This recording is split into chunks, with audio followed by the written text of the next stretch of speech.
परमशिवोऽहम्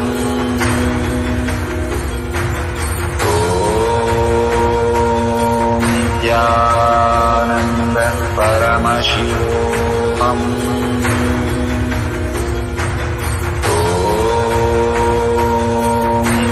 नित्यानन्द परमशिवोऽहम्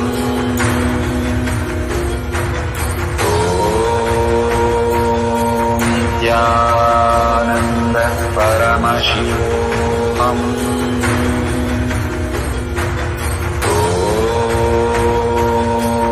नित्यानन्द परमशिवोऽहम्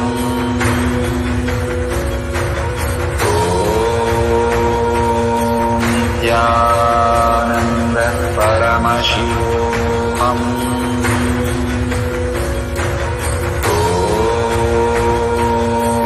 नित्यानन्द परमशिवोऽहम्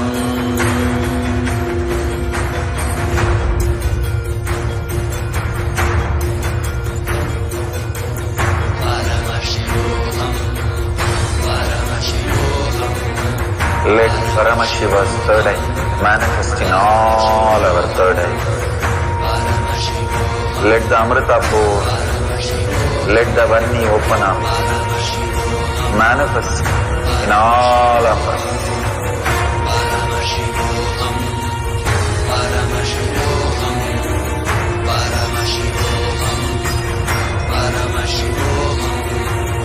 Let Paramashiva overflow, manifest the powers in all our third eyes. Nityananda Paramashivoham.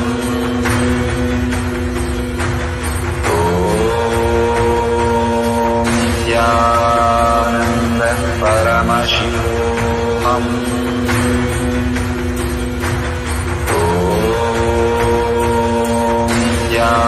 Nityananda Paramashivoham.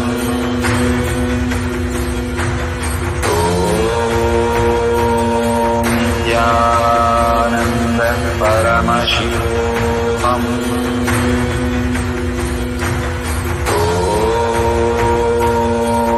Nityananda Paramashivoham.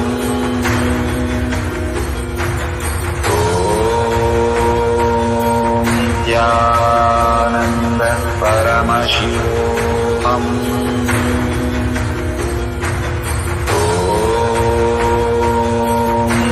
Nityananda Paramashivoham.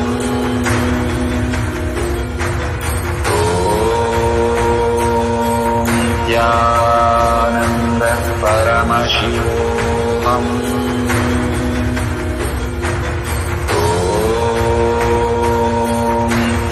Nityananda Paramashivoham.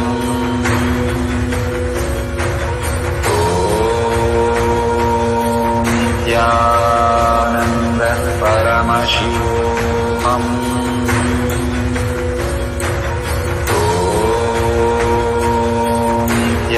Nityananda Paramashivoham. Nityananda Paramashivoham.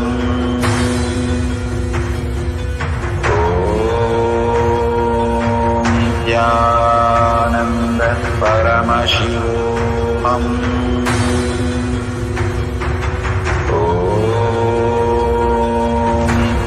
Nityananda Paramashivoham.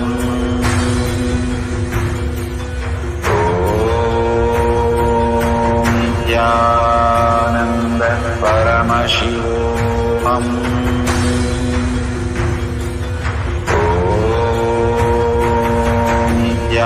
Nityananda Paramashivoham.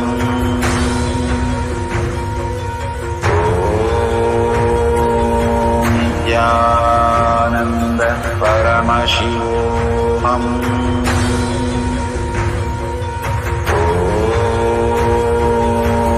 Nityananda Paramashivoham. परमशिवोऽहम्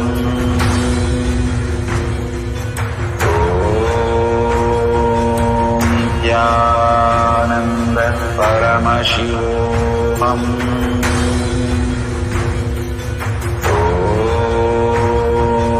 नित्यानन्द परमशिवोऽहम्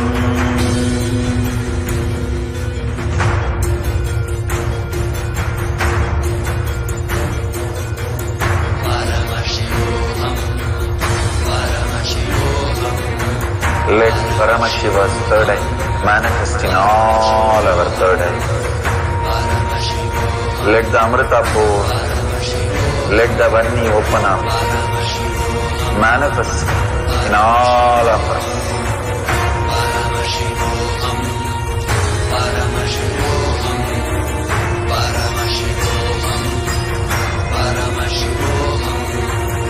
Let Paramashiva overflow, manifest the power in all our third eyes. Om Nityananda Paramashivoham. Om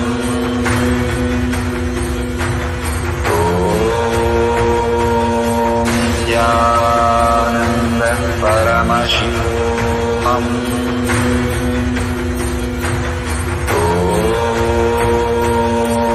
Nityananda Paramashivoham. Om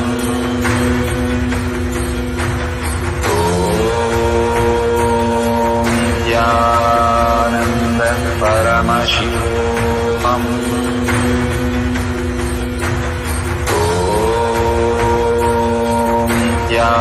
Nityananda Paramashivoham.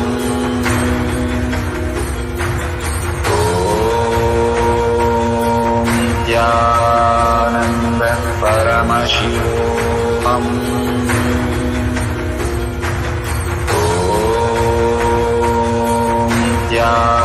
Nityananda Paramashivoham.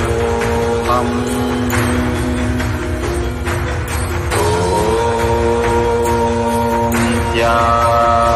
Nityananda Paramashivoham.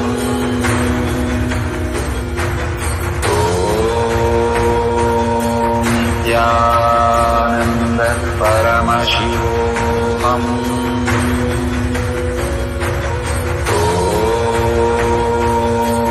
Nityananda Paramashivoham. Om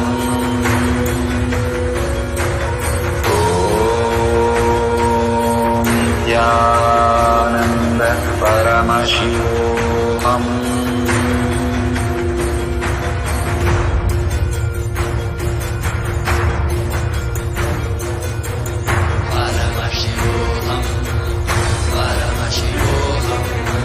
Let Paramashiva's third eye manifest in all our third eyes.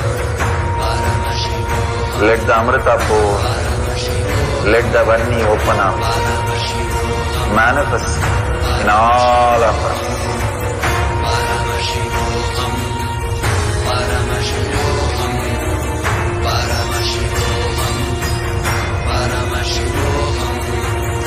Let Paramashiva overflow, manifest the power in all our third eyes. Om Nityananda Paramashivoham. Om Nityananda Paramashivoham.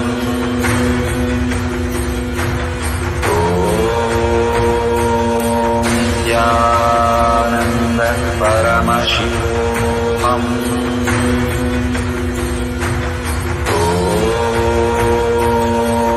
Nityananda Paramashivoham. Om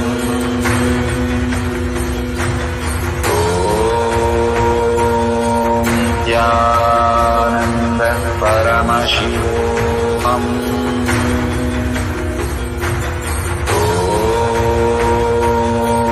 Nityananda Paramashivoham.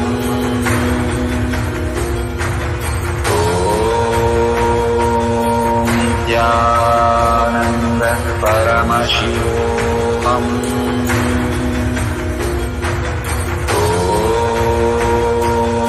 Nityananda பரமசிவோகம். Om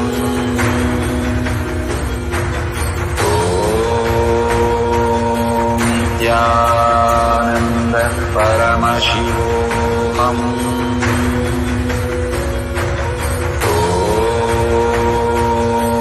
Nityananda பரமசிவோகம். Om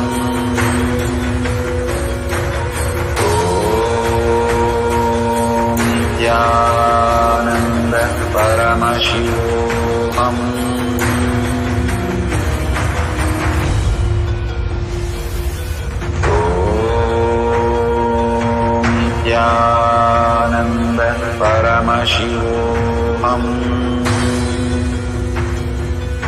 Nityananda பரமசிவோகம். Nityananda பரமசிவோகம். Om Nityananda பரமசிவோகம். Om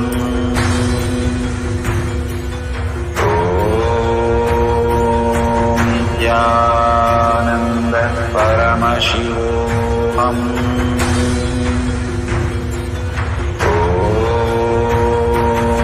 Nityananda பரமசிவோகம். Om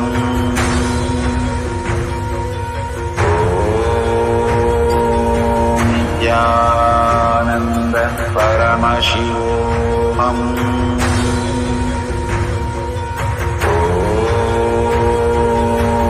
Nityananda பரமசிவோகம்.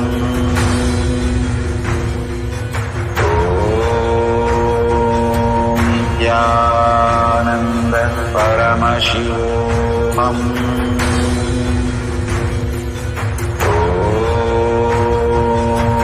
Nityananda பரமசிவோகம்.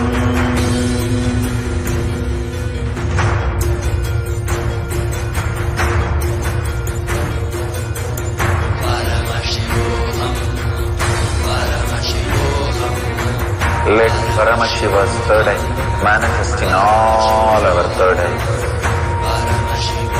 Let the Amrita pour, let the Vani open up, manifest in all of us.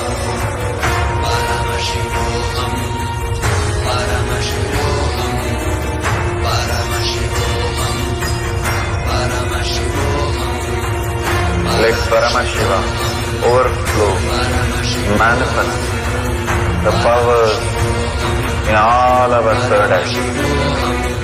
Om Nityananda Paramashivoham. Om Nityananda Paramashivoham.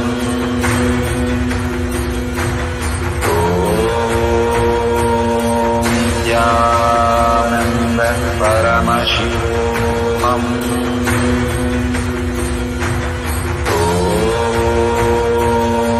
Nityananda Paramashivoham. Om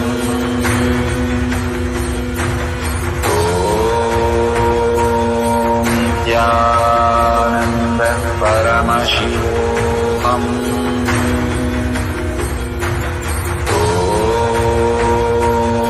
Nityananda Paramashivoham.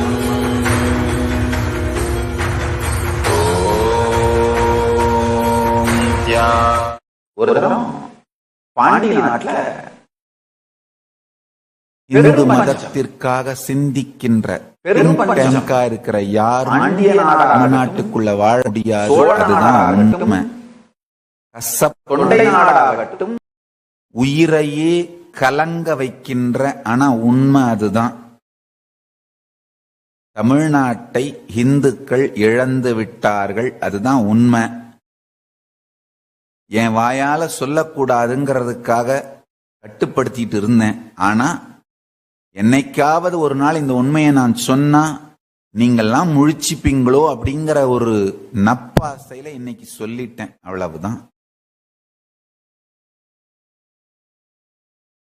இந்துக்களே விழித்துக் கொள்ளுங்கள். இந்த தஞ்சாவூர் கோவில்ல தமிழ்ல கும்பாபிஷேகம் பண்ணணும்னு சொல்றதெல்லாம் தமிழ் மேல இருக்கிற பற்று கிடையாது. அவங்க உண்மையா என்ன சொல்ல வராங்கன்னா, ஆகமப்படி பண்ணக்கூடாதுன்னு சொல்ல வராங்க, அவ்வளவுதான்.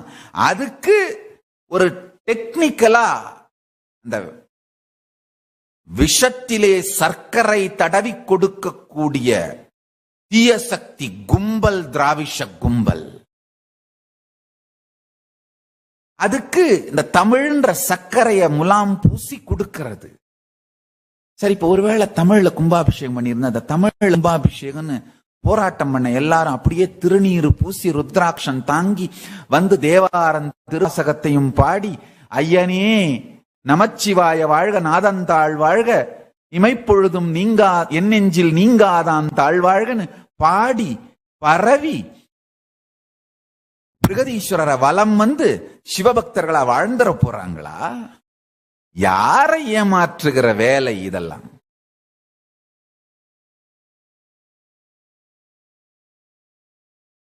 ஆகமப்படி பண்ணக்கூடாது, அவ்வளவுதான் அவங்களுடைய தேவை. இருக்க பாரம்பரியத்தெல்லாம் செதச்சிடணும், அதுதான் அவங்களுடைய தேவை. அதுக்காக தான் எல்லா ஆர்ப்பாட்டமும். அது தமிழை யூஸ் பண்றது. அடுத்து என்ன? அவங்க அந்த ஆகமப்படி நடந்தே ஆகணும்னு பலமா நின்ன சன்னிதானங்களை எல்லாம் அட்டாக் பண்றது. நம்ம தருமபுரம் சன்னிதானம்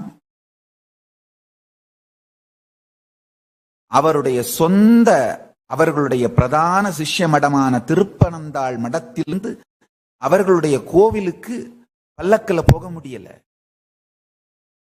என்ன நடக்குது? பல்லக்கும் தீவட்டியும்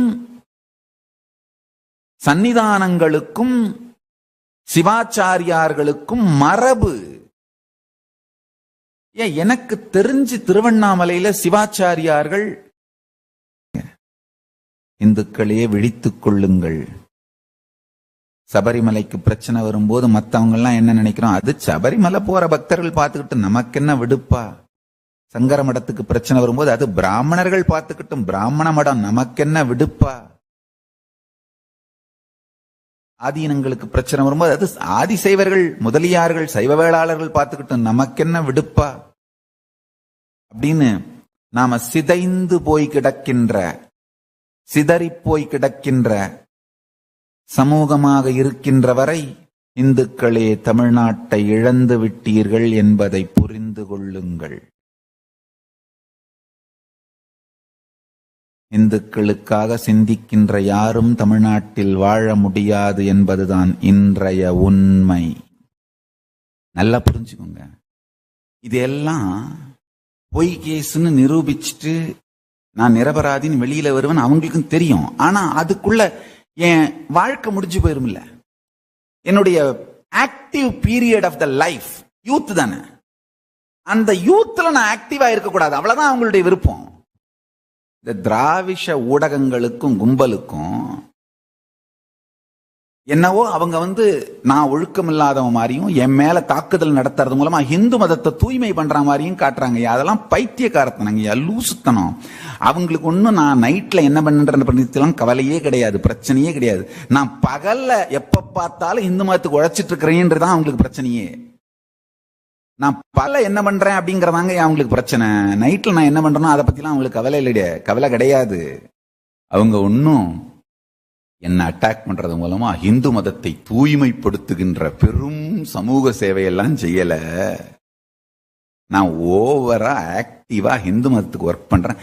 ஹிந்து சென்ட்ரிக்கான ஒரு பெரிய ஈகோ சிஸ்டத்தை, திராவிஷ ஈகோ சிஸ்டத்துக்கு காம்படிஷனா அதை நியூட்ரலைஸ் பண்றதுக்கு ஹிந்து ஈகோ சிஸ்டம் ஒரு ஸ்ட்ராங்கான ஈகோ சிஸ்டத்தை கடும் உழைப்பினால பில்டு பண்ணிக்கிட்டே வரேன்னு புரிஞ்சுக்கிட்டேன். என்ன இந்துக்கள் நான் செய்யற வேலையை புரிஞ்சுக்கிறதுக்கு முன்னாடி இந்து விரோதிகள் புரிஞ்சுக்கிட்டாங்க. இந்துக்கள் என்ன சப்போர்ட் பண்ண ஆரம்பிக்கிறதுக்குள்ள இந்து விரோதிகள் தாக்க ஆரம்பிச்சிட்டாங்க. அதுதான் உண்மை, நடந்த உண்மை. இதுதான் நேர்மையான ஸ்ட்ரெயிட்டான உண்மை. சொல்ல வேண்டியதை சொல்லிவிட்டேன், சொல்லிக்கொண்டே இருப்பேன். ஒண்ணு மட்டும் நல்லா இப்ப நான் சொல்லலாம், வீடியோல ரெக்கார்ட் ஆயிருக்கு, பப்ளிக்ல பொதுவெளியில இருக்க போகுது, காலத்துக்கும் இருக்க போகுது.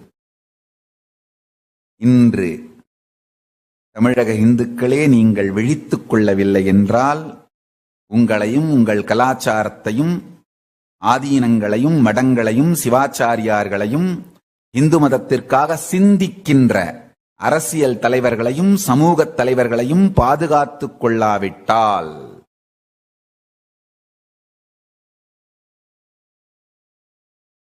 இருபத்தஞ்சு வருஷம் 30 வருஷம் அதுக்கப்புறம் என்ன நடக்கும் அதெல்லாம் நான் சொல்ல வரல. அடுத்த 4-5 வருஷம் கூட தாக்கு பிடிக்க மாட்டீங்க. அதான் உண்மை. ரொம்ப அடுத்த தலைமுறை இந்துக்களுக்குத்தான் வாழ்க்கைக்கு சிக்கல் வரும்னு முட்டாள்தனமா கனவு கண்டுட்டு இருக்கீங்க. அடுத்த டிகேட், அடுத்த 10 ஆண்டுகளுக்கு உங்கள் மிச்சம் இருக்கின்ற, எச்சம் இருக்கின்ற, சொச்சம் இருக்கின்ற கலாச்சார அடையாளங்கள் நல்லா புரிஞ்சுக்கோங்க. நம்ம கடந்த காலத்தினுடைய, நம் முன்னோர்களுடைய சாதனை, பெருமை, அந்த சாதனை பெருமை வாழ்க்கை முறைக்கு அவங்களுக்கு காரணமாயிருந்த உந்து சக்தி இந்து மதம். அந்த சத்தியங்கள் உங்களுக்கு புரிஞ்சாதான் உங்க எதிர்காலத்தை உருவாக்கிக் கொள்ளுகின்ற, அமைத்துக் கொள்ளுகின்ற தெளிவும் துணிவும் தைரியமும் உங்களுக்கு வரும். சுந்தரேசர் லிவிங் 911, சொக்கநாத பெருமான் லிவிங் 911. சொக்கா, இறைவா, இறைவனே, இறையனாரே, இறைவரம்பொருளே கூப்பிட்டா போதும், உடனே வந்து என்னப்பான்னு கேட்பார். அருணகிரிஈஸ்வர பெருமான் உட்கார்ந்து இருக்காரு, இந்த ஜீவசமாதி மேலேயே உட்கார்ந்து இருக்காரு. நான் பக்கத்துல உட்கார்ந்து இருக்கேன்.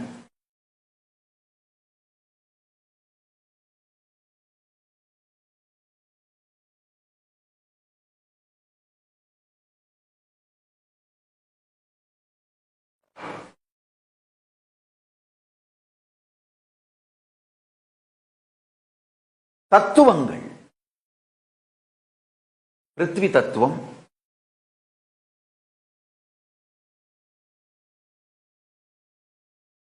பிருத்வி தத்துவம்னா மண், ஜல தத்துவம் அப்பு தண்ணி, தேயு தத்துவம் அக்னி நெருப்பு, வாயு தத்துவம் காற்று, ஆகாச தத்துவம் பிரபஞ்சத்தின் உயிர்மை. அதாவது அருணகிரி யோகீஸ்வரர்கிட்ட என்ன வார்த்தைகளை கேட்டேனோ அதை அப்படியே சொல்றேன். பிரபஞ்சத்தின் உயிர்மை, அதுதான் ஆகாச தத்துவம். இந்த தத்துவங்களை பற்றி எல்லாம் விளக்குறார். அப்போ ஒரு சின்ன நிகழ்ச்சியை விளக்குறார்.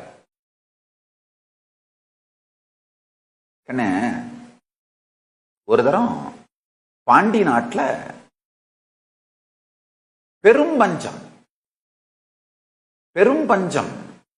பாண்டிய நாடாகட்டும், சோழ நாடாகட்டும், தொண்டை நாடாகட்டும், சேர நாடாகட்டும், மழை இல்லாமல் வாழ்க்கை நடக்காது. சோழ நாடு சோறுடைத்து, அதாவது அக்ரிகல்ச்சர், உணவு சமைத்தல் தான், உணவை உருவாக்குதல், அதுதான் அவங்களுடைய ஸ்ட்ரென்த், பலம். பாண்டி நாடு முத்துடைத்து, முத்து குளித்து முத்தை உருவாக்குதல், அதுதான் பாண்டி நாட்டோட ஸ்ட்ரென்த்.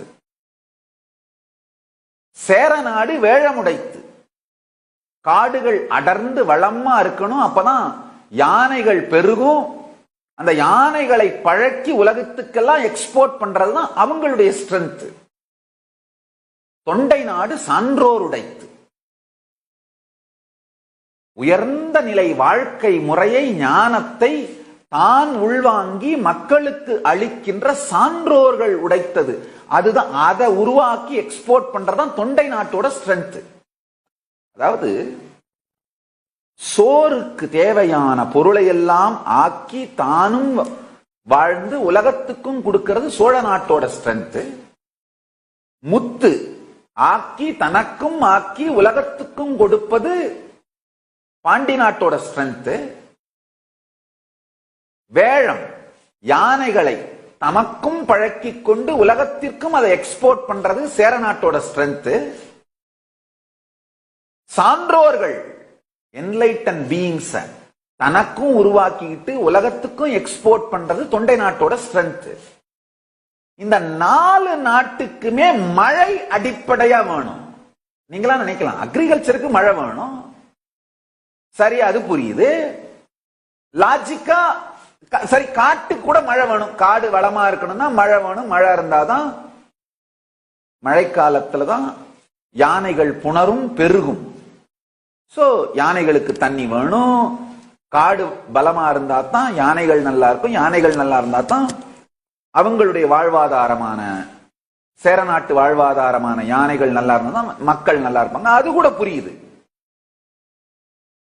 சோழ நாட்டுக்கு நேரடியாவே மழை வேணும், சேர நாட்டுக்கு இன்டைரக்டா மழை வேணும், புரியுது.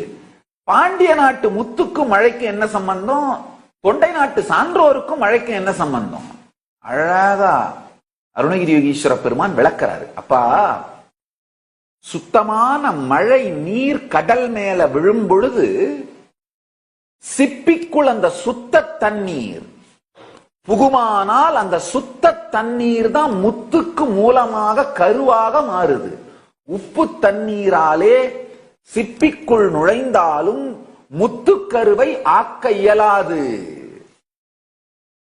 சுத்த தண்ணீர் சிப்பிக்குள் நுழைந்தால்தான் முத்துக்கருவா மாறும். நான் அசந்து போயிட்டேன். அவர் சொன்ன விளக்கம், பெருமான் சொன்ன விளக்கம், சுத்த தண்ணீர் சிப்பிக்குள் நுழைந்தால்தான் முத்துக்கு கருவாகும். அதனால் அந்த சுத்த தண்ணீர் கடல்ல விழுந்து கடலுடைய உப்பு தண்ணீரா மாறுறதுக்கு முன்னாடி சிப்பிக்குள்ள போயிடணும். அது எப்படின்னு தான் முதல்ல புரியாம இருந்தது, அப்புறம் அவர் சொன்ன அப்புறம் புரிய ஆரம்பிச்சிருச்சு. அதே மாதிரி மழை சார்ந்து இந்த மழை காலங்களில் உடலுக்குள்ளும் மனதுக்குள்ளும் ஏற்படுகின்ற மாற்றம், அந்த காலத்துலதான் உடம்பு உயர்ந்த ஞான சமாதிக்கு தகுதியாகின்றது. அதனாலதான் இந்த மழை காலங்களை, மழைக்காலம்னா குரு பௌர்ணமியிலிருந்து நவராத்திரி வரைக்கும், அதை எல்லா சந்நியாச சம்பிரதாயமும் சாதுர்மாசியங்கிற பேரால உட்கார்ந்து என்லைட்டன்மெண்ட் இன்டென்ஸ் பிராக்டிஸுக்கான பீரியடை அலாட் பண்ணி வச்சிடறாங்க. அந்த டைம்ல தான் இந்த ஸ்பிரிச்சுவலான எக்ஸ்ப்ளோஷன் பாசிபிலிட்டி நடக்குது. அப்படின்னா சோழ நாட்டு சோறும் சேர நாட்டு வேழமும் பாண்டி நாட்டு முத்தும் தொண்டை நாட்டு சான்றோரும் வளர வளம்பெற மலர மழை அடிப்படை தேவை. பஞ்சத்தாலே, பஞ்சம்னா மழை இல்லாமல் இருக்கின்ற காலத்தை பஞ்சம்னு சொல்லுவது பழம் வழக்கம். மழை பொய்த்ததனாலே 4 நாட்டிலும் வறுமை தலைவிரித்தாடியது. சோழ நாட்டால் தனக்கும் உலகுக்கும் சோறு செய்து கொள்ள இயலவில்லை. சேர நாட்டால் தனக்கும் உலகத்துக்கும் வேழம் செய்தளிக்க இயலவில்லை. பாண்டி நாட்டால் தனக்கும் உலகத்துக்கும் முத்து தாங்கி அளிக்க இயலவில்லை. தொண்டை நாட்டால் தனக்கும் உலகுக்கும் சான்றோர்களை அளித்திட இயலவில்லை. மழை பொய்த்ததாலே வந்த பஞ்சத்தை பாண்டிய நாட்டு அரசன் பாண்டியன் சுந்தரேசரிடம் சென்று முறையிடுகின்றான், கதறுகின்றான். ஐயனே, இறைவா, இறையனே, தீர்வழி, இப்படியே இருந்தால் உலகழிந்து போகுமோ? ஊழி வராமலே உலகழியுமோ? சுந்தரேசர் லிவிங் 911, சொக்கநாத பெருமான் லிவிங் 911. சொக்கா, இறைவா, இறைவனே, இறையனாரே, இறைவரம்பொருளே கூப்பிட்டா போதும், உடனே வந்து என்னப்பான்னு கேட்பார். பாண்டி நாட்டு அரசன் தன் வாரிசாச்சே போய் கேட்கிறான், இறையனாரே, சொக்கா, உடனே வந்துடுறாரு. என்னப்பா? ஐயனே, நான் சொல்லணுமா? மாதம் மும்மாரி பொழிந்து இருந்த பூமியில மாதம் மும்மாரி பொய்த்தது மட்டுமல்லாமல் வருடம் மும்மாரியும் வராது பொய்த்து பஞ்சத்தினால் 4 நாடுகளும் பதறுவது தெரியவில்லையா? வறுமை கோரதாண்டவம் ஆடுவது தெரியவில்லையா? ஐயனே, அருள் செய்ய வேண்டும், தீர்வளிக்க வேண்டும். உடனே இறையனார் சொக்கநாத பெருமான் களவியல்னு ஒரு 60 சூத்திரத்தை அருளுகிறார்.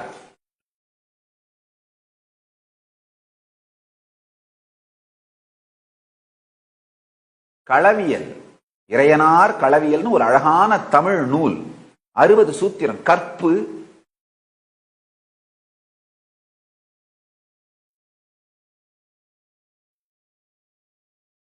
the whole science of sexology. கேட்கிறவங்க புரியற அளவுக்கு மூளை இல்லைன்னா, புத்தி இல்லைன்னா என்னடா?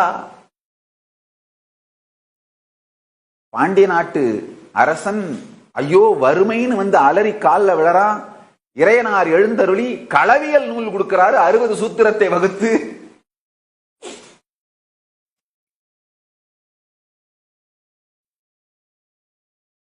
மனுஷ மனத்துக்கு புரியாது. ஆனா பாண்டியனுக்கு பக்தி இருந்தது. உடனே அதை வாங்கி கொண்டு வந்து உலகத்திற்கெல்லாம் அதை முரசறைந்து கடைபிடிக்க சொல்லுகிறான். 3 நாளில் முயற்சி செய்ய துவங்கிய 3 நாளில் மும்மாரி பொய்ய துவங்கியது. மும்மாரி பொழிய துவங்கியது. 3 வாரத்தில் 3 வாரத்திற்குள் 4 நாட்டின் நல் இயக்கமும் துவங்கியது. சோழ நாட்டில் சோறு வளம் ஆக துவங்கியது, அது அக்ரிகல்ச்சர் நடக்க ஆரம்பிச்சிருச்சு. பாண்டி நாட்டில் முத்து வளம் பெருக துவங்கியது. சேர நாட்டில் காட்டு வளம் பெருக துவங்கியது. தொண்டை நாட்டில் சான்றோர் வளம் பெருக துவங்கியது. 3 மாதத்திற்குள் முழுமையாய் பஞ்சமும் வறுமையும் அழிந்தொழிந்தது. நல்லா புரிஞ்சுக்கோங்க. கற்பு சார்ந்த நெறிகளை கடைபிடிப்பதும் மழை பெய்யறதுக்கு என்னையா சம்பந்தம்?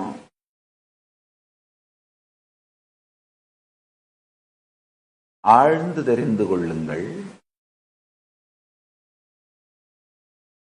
நம்ம ஒவ்வொருத்தருக்குள்ளையும் இருக்கிற பிருத்திவி தத்துவத்தையும் ஜல தத்துவத்தையும் நாம இன்டெகிரிட்டிக்கு எடுத்துட்டு வந்தோம்னா, நம்மளை சுத்தி இருக்கிற பிருத்திவி தத்துவமும் ஜல தத்துவமும் இன்டெகிரிட்டிக்கு வந்துடும்.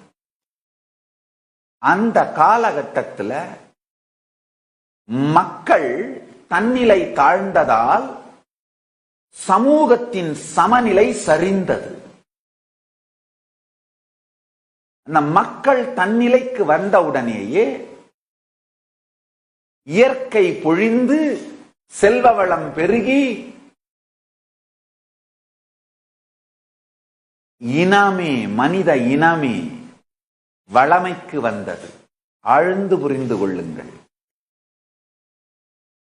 உங்க தனிப்பட்ட வாழ்க்கையில் இருக்கிற பிரச்சனையா இருந்தாலும், உங்க சமூக வாழ்க்கையில் இருக்கிற பிரச்சனையா இருந்தாலும், ஆபீஸ் பிரச்சனையா இருந்தாலும், சொசைட்டியில் நடக்கிற வயலன்ஸா இருந்தாலும், எல்லாமே நமக்குள்ள இருக்கிற ஆத்ம தத்துவம் இம்பேலன்ஸ் ஆகிறது தான். இத உட்கார்ந்து கரெக்ட் பண்ண ஆரம்பிச்சோம்னா மொத்தமா நாம ஒரு 10,000 பேர் உலகம் முழுக்க ஸ்ப்ரெட் ஆயிருக்கும். நாம 10,000 பேர் நம்மளுக்குள்ள இருக்கிற ஆத்ம தத்துவத்தை அலைன் பண்ண ஆரம்பிச்சோம்னா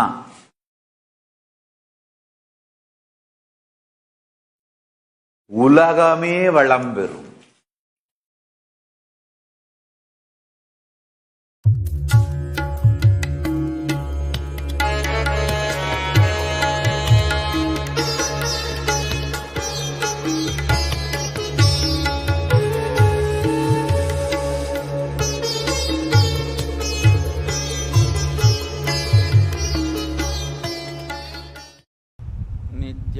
नित्यानन्देश्वर समारम्भां नित्यानन्देश्वरि मध्यमाम् अस्मदाचार्यपर्यन्तां वन्दे गुरुपरम्पराम्. உங்கள் அனைவரையும் வணங்கி வரவேற்கின்றேன்.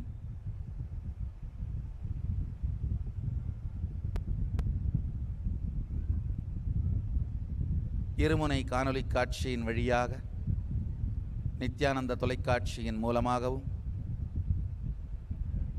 டியூன் 6, ஷாலினி, லோட்டஸ் தொலைக்காட்சி, அருணை தொலைக்காட்சி வழியாகவும் அமர்ந்திருக்கும் அன்பர்களையும், இங்கு நித்யானந்த பீடம் திருவண்ணாமலை ஆதீனத்தில் குவிந்திருக்கும் பக்தர்களையும் உங்கள் அனைவரையும் வணங்கி வரவேற்கின்றேன்.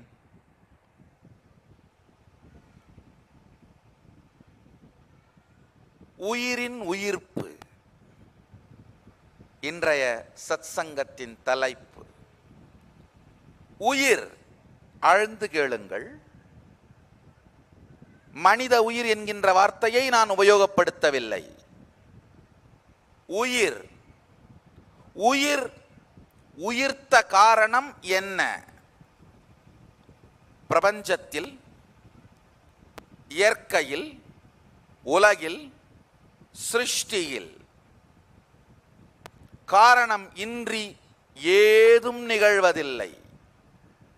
நமக்கு தெரியாமல் இருப்பதனால் காரணம் இல்லை என்று கூறுவது, காணாமல் இருப்பதனால் கடவுள் இல்லை என்று கூறும் மூடர்களுக்கு சமம். காணாமல் இருப்பதனால் கடவுள் இல்லை என்று கூறுவது எந்த அளவுக்கு முட்டாள்தனமோ அதே அளவுக்கு முட்டாள்தனம் காரணம் தெரியாததனால் காரணம் இல்லை என்று கூறுவது. பிரபஞ்சத்தில், இயற்கையில், சிருஷ்டியில், உலகில் காரணம் இல்லாது இயங்குவது எதுவுமே இல்லை. உயிர், உயிர்த்த காரணம் என்ன? அமீபாவிலிருந்து தொடங்கி மெதுமெதுவாக ஒரு செல் அமீபா இரண்டாய் பிளந்து 2 3ஆகி மலர்ந்து அமீபாவிலிருந்து மீன் வரை நடந்தது உடல் வளர்ச்சி. மீனிலிருந்து குரங்கு வரை நடந்தது உடல் மன வளர்ச்சி. ஆழ்ந்து கேளுங்கள். அமீபாவில் தொடங்கி, ஒரு செல் உயிரியான அமீபாவில் தொடங்கி மீன் வரை நிகழ்ந்தது உடல் வளர்ச்சி. மீனில் துவங்கி குரங்கு வரை உடல் மன வளர்ச்சி. உடல் இயங்கத் துவங்கி உடல் மலர்ந்து உடலிலிருந்து அடுத்த நிலையான மனம் மலர் துவங்கி உடல் மனம் இரண்டும் சேர்ந்த வளர்ச்சி. குரங்கில் இருந்து மனிதனாக மாறும் பொழுது உடல், மன, உணர்வு மூன்றும் வளருகின்ற வளர்ச்சி. உடல் வளர்ச்சி, மன வளர்ச்சி, உணர்வு வளர்ச்சி. ஆழ்ந்து கேளுங்கள். உடல் வளர்ச்சி, மன வளர்ச்சி, உணர்வு வளர்ச்சி. புல்லாகி பூடாய் புழுவாய் மரமாகி பல்விருகமாகி பறவையாய் பாம்பாகி கல்லாய் மனிதராய் பேயாய் கணங்களாய் வல்லசுரராகி முனிவராய் தேவராய் செல்லா நின்ற இத்தாவர சங்கமத்துள் எல்லா பிறப்பும் பிறந்திழைத்தேன் எம்பெருமான். மணிவாசகப் பெருமான் திருவாசகத்திலே பெருமானை நோக்கி முறையிடுகின்றார். வேறு வேறு விதமான உடல் வளர்ச்சி, உடல் மன வளர்ச்சி, உடல் மன உணர்வு வளர்ச்சி என்கின்ற வேறு வேறு விதமான வளர்ச்சிகளுக்குள் உயிர் மாறி மாறி சென்று கொண்டே இருந்து மனிதன் என்கின்ற நிலையை அடைந்திருக்கிறது. ஆழ்ந்து கேளுங்கள். குரங்கு மனிதனானது எப்படி? பல்வேறு விதமான ஆராய்ச்சி கட்டுரைகள் இந்த தலைப்பிலே, இந்த துறையில், இந்த சப்ஜெக்ட்ல வெளிவந்திருக்கு. குரங்கு எப்படி மனிதனானது? முதலாக ஏதோ ஒரு குரங்கு 2 கால்களில் நடக்க துவங்கியது. 2 கால்ல ஒரு குரங்கு நடக்கிறது பெரிய செயலான நாம நினைக்கலாம். ஆனா அதில் இருந்துதான் பரிமாணம் துவங்கியது. 2 கால்ல நடக்க ஆரம்பிச்ச உடனே மூளைக்கு செல்லுகின்ற இரத்தத்தின் வேகம் குறைந்தது. புவியீர்ப்பு சக்தியினால இரத்தத்தின் அளவு அல்ல, வேகம் குறைந்தது. இந்த வேகம், மூளைக்கு செல்ற இரத்தத்தோட வேகம் குறையும் பொழுது மூளையில சூக்ஷ்மமான சட்டில் குரூவ்ஸ் டெவலப் ஆக ஆரம்பிச்சது. அந்த சட்டில் குரூவ்ஸ் தான், சூக்ஷ்மமான பாதை தடங்கள் தான் மூளை சிந்திப்பதற்கு காரணமாக இருந்தது. ஆழ்ந்து புரிந்து கொள்ளுங்கள். ஆசை, அச்சம் அப்படிங்கிற உணர்ச்சி கொந்தளிப்புகளை, ஆசை, அச்சம், காமம் போன்ற உணர்ச்சி கொந்தளிப்புகளை மட்டுமே ரசிக்க தெரிந்த, ருசிக்க தெரிந்த குரங்கின் மூளை சிந்தனை என்கின்ற மிகவும் நுண்ணிய செயலை செய்வதற்கு வளர்ச்சியடைந்த காரணம் மூளைக்கு செல்லுகின்ற இரத்தத்தின் வேகம் குறையத் துவங்கியது. மூளைக்கு வேகமா இரத்தத்தை அனுப்புகிற செயல்கள் மூளையினுடைய நுண்ணறிவு தன்மையை குறைக்கும். அதனால தான் ஆத்திரக்காரனுக்கு புத்தி மட்டுன்னு சொல்வார்கள். ஆத்திரக்காரர்களால் அதிவேகத்தோடு இரத்தத்தை மூளைக்கு செலுத்த முடியும்.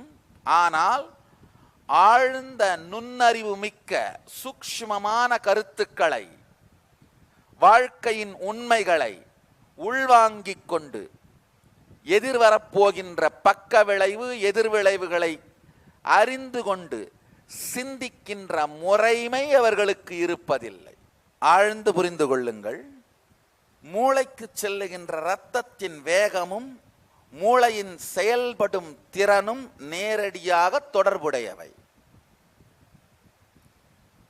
தினந்தோறும் தொடர்ந்து மீண்டும் மீண்டும் உணர்ச்சி கொந்தளிப்புகளினால் மூளைக்கு வேகமாக இரத்தத்தை செலுத்துவீர்களானால் நுண்ணறிவாக நுட்பமான ஆழமான விஷயங்களை சிந்தித்து உள்வாங்கி ஜீரணித்து முடிவெடுத்து செயல்படுகின்ற தன்மை குறைந்துவிடும். எப்ப ஒரு குரங்கு நிமிர்ந்து நடக்க துவங்கியதோ, மூளைக்கு போற ரத்தத்தினுடைய வேகம் குறைய துவங்கியது. அளவு அல்ல, வேகம். வேகம் குறைய துவங்கியவுடன் மூளையில் ஆழமான சூக்ஷ்மமான நுண்ணறிவு சிந்தனை செய்யக்கூடிய நுண்ணறிவு திறன் கொண்ட சட்டில் குரூவ்ஸ், நுண்ணறிவு பாதைகள் வளரத் துவங்கியது. இதுதான் குரங்கு மனிதனாக மாறிய பரிமாண வளர்ச்சியின் அடிப்படை. அப்பொழுதுதான் மனம் என்கின்ற ஒரு பாகம் உணர்வு என்கின்ற பாகமாக பரிணமிக்க துவங்கியது. உணர்ச்சி அல்ல. குரங்கால் கூட உணர்ச்சியை உணர்ந்து கொள்ள முடியும். ஆனால் உணர்ச்சியை தாண்டி, எமோஷன்ஸை தாண்டி உணர்வு, பீயிங்னு சொல்லுவோம், எமோஷனல் அப்ஸ் அண்ட் டவுன்ஸை தாண்டி வாழ்க்கையை புரிந்து கொள்ளுகின்ற உணர்வு, கான்ஷியஸ்னஸோட ஆத்மாவினுடைய ஒரு முக்கியமான பரிமாணம் இந்த உணர்வு. இந்த உணர்வு மனிதனுக்குள் நடக்க துவங்கியதற்கான முதல் காரணம் மூளைக்கு செல்லுகின்ற இரத்தத்தின் வேகம் குறைய துவங்கியது. அப்ப மூளை புது பரிமாண வளர்ச்சியை அடைந்தது.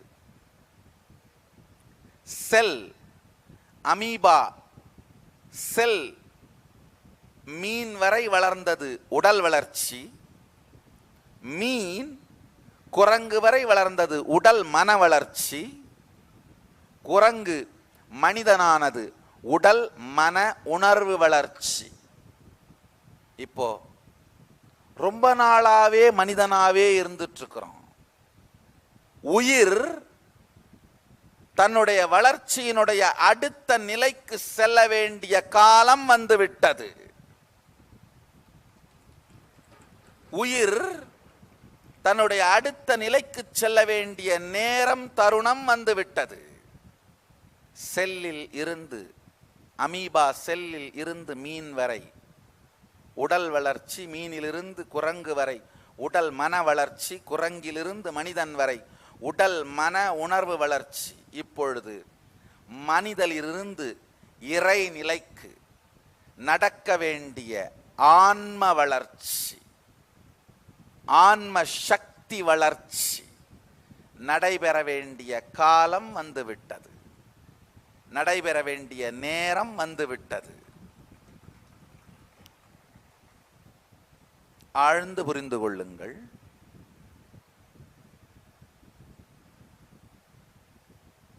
நம் எல்லோருக்குள்ளும் அளப்பரிய சக்திகளை வெளிப்படுத்துகின்ற சாத்தியத்தை அமைத்துத்தான் சதாசிவன் நம்மை அனுப்பி இருக்கின்றார். இறைவன் நம்மை ஏழ்மையோடு இந்த உலகிற்கு அனுப்பவில்லை. இறைவன் நம்மை ஏழ்மையோடு இந்த உலகிற்கு அனுப்பி இருப்பதாய் உங்களுக்கு சொல்லித் தருபவர்கள் உங்களை வஞ்சிக்கிறார்கள். இறைவன் உங்களோடு உங்களுக்குள் பொதித்து வைத்து அனுப்பியிருக்கும் பொக்கிஷங்களை, மிகப்பெரிய ஆன்மீக சக்திகளை உங்களுக்கு காட்டி நீங்கள் அதில் மலர்ந்து மேம்பட்ட நிலையை அடைவதற்கு வழிகாட்டத் தெரியாத மூட பிண்டங்கள், அப்படியெல்லாம் இறைவன் உங்களுக்கு கொடுத்து விடவில்லை என்று உங்களை நம்ப வைத்து மனிதர்களை மனித நிலையை கூட வாழாமல் மிருக நிலைக்கு தள்ளி உயிரின் உயிர்ப்பு அடுத்த நிலைக்கு செல்லாமல் கீழ்நிலைக்கு செல்லுவதற்கு காரணமாக இருக்கின்றவர்கள்தான் உங்களின் சாத்தியத்தை, உங்களுடைய சாத்தியக்கூறுகளை நீங்கள் தெரிந்து கொள்ள விடாமலேயே உங்களை மழுங்கடிக்கிறார்கள். வேற ஒண்ணுமில்லைங்க, நேரடியா சொல்றேன். சாராயமும் டிவி சீரியலும் தான் உங்களுடைய அத்துணை தரித்திரத்திற்கும் காரணம். ஆண்களுக்கு குடியும் பெண்களுக்கு டிவி சீரியலும். ஒருவேளை இந்த ஸ்டேட்மெண்ட் 4-5 வருஷத்துக்கு முன்னாடி உண்மையா இருந்திருக்கலாம். இப்ப 2 பக்கமும் சேர்ந்தே குடிக்கிறார்கள்.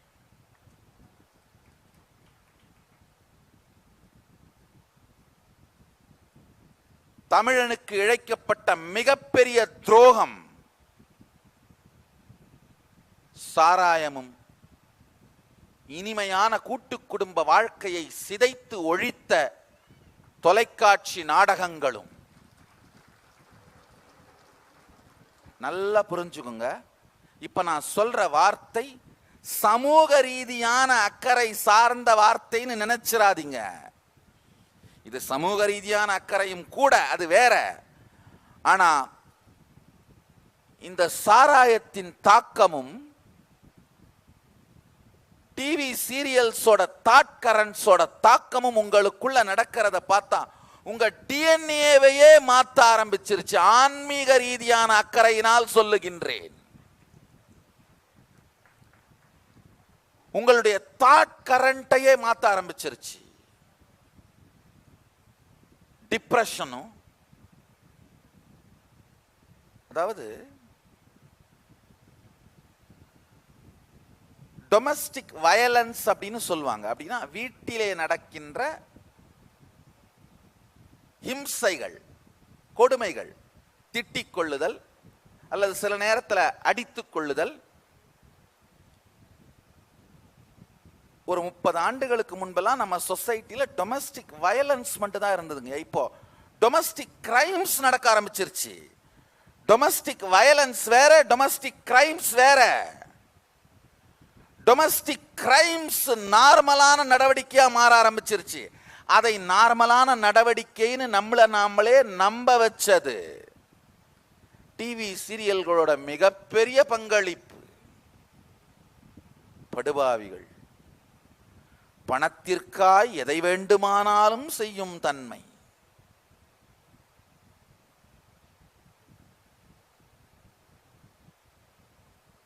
உங்களுடைய டிஎன்ஏவையே மாற்ற ஆரம்பிச்சிருச்சு இந்த டிப்ரெசிங் ஆன கிரிமினல் தாட் கரண்ட்ஸ். ஒரு முக்கியமான விஷயம் தெரிஞ்சுக்கோங்க. மாலை நேரத்தில் உங்களுடைய மனத்திற்குள் எந்த விதையை விதைத்தாலும் அது மரமா வளர்ந்துருன்றதுனால தான் நம்ம பெரியவங்கள்லாம் சாயந்தரம் ஆச்சுன்னா விளக்கு வச்சு லலிதா சகஸ்ரநாமம், விஷ்ணு சகஸ்ரநாமம், சிவபுராணம், தேவாரம், திருவாசகம் எல்லாம் பாடச் சொல்லுவார்கள். ஏன்னா அந்த விதையை விதைத்தால் ஒரு 3 மாதத்திற்குள் அந்த உணர்வுகள் மரமாக உங்களுக்குள் மலரும். இப்ப சாயந்தரம் ஆன உடனே என்ன பண்றோம்? அந்த டிவி சீரியல்களோட உட்கார்ந்துட்டு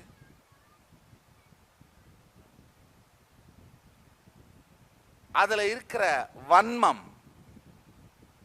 அதுல இருக்கிற துக்கம், அதுல இருக்கிற கொடுமை, அதுல இருக்கிற மிக கீழ்த்தரமான இன்டென்ஸான உணர்ச்சிகளை கரும்பை மென்று சுவைத்து தின்பது போல மணிக்கணக்கா உட்கார்ந்து தின்னுகிட்டே இருந்தீங்கன்னா எதை ரசிக்கிறீர்களோ, எதை ருசிக்கிறீர்களோ அதுவாகவே நீங்கள் மாறுகிறீர்கள். இது உங்களுக்கு கொடுக்கப்படுகின்ற எச்சரிக்கை. புரிந்து கொள்ளுங்கள். எதை ரசிக்கிறீர்களோ, எதை ருசிக்கிறீர்களோ அதுவாகவே நீங்கள் மாறுகிறீர்கள். தொடர்ந்து இந்த மன அமைப்புகளையும் எண்ண ஓட்டங்களையும் கரும்பை தின்பது போலே ருசித்து ருசித்து ரசித்து ரசித்து தின்று கொண்டிருந்தால் இயற்கையிலேயே அதுதான் உங்கள் வாழ்க்கையினுடைய பாகமாக வெளிப்படும். அப்பெல்லாம் 30 வருஷத்துக்கு முன்னாடி அலுவலகத்திலிருந்து வீட்டுக்காரர் நேரத்துக்கு வீட்டுக்கு வரலன்னா மனைவிக்கு விபத்து நடந்துருச்சோ ஆபத்தோன்ற பயம் வரும். இப்பெல்லாம் வீட்டுக்கு ஒரு 10 நிமிஷம் லேட்டா வந்தா எங்க போயிருக்கானோன்னு சந்தேகம் வருது. பயத்தை சந்தேகமாக மாற்றியதுதான் உங்கள் தொலைக்காட்சி நாடகங்கள் உங்களுக்கு கொடுத்த வாழ்க்கை பரிசு.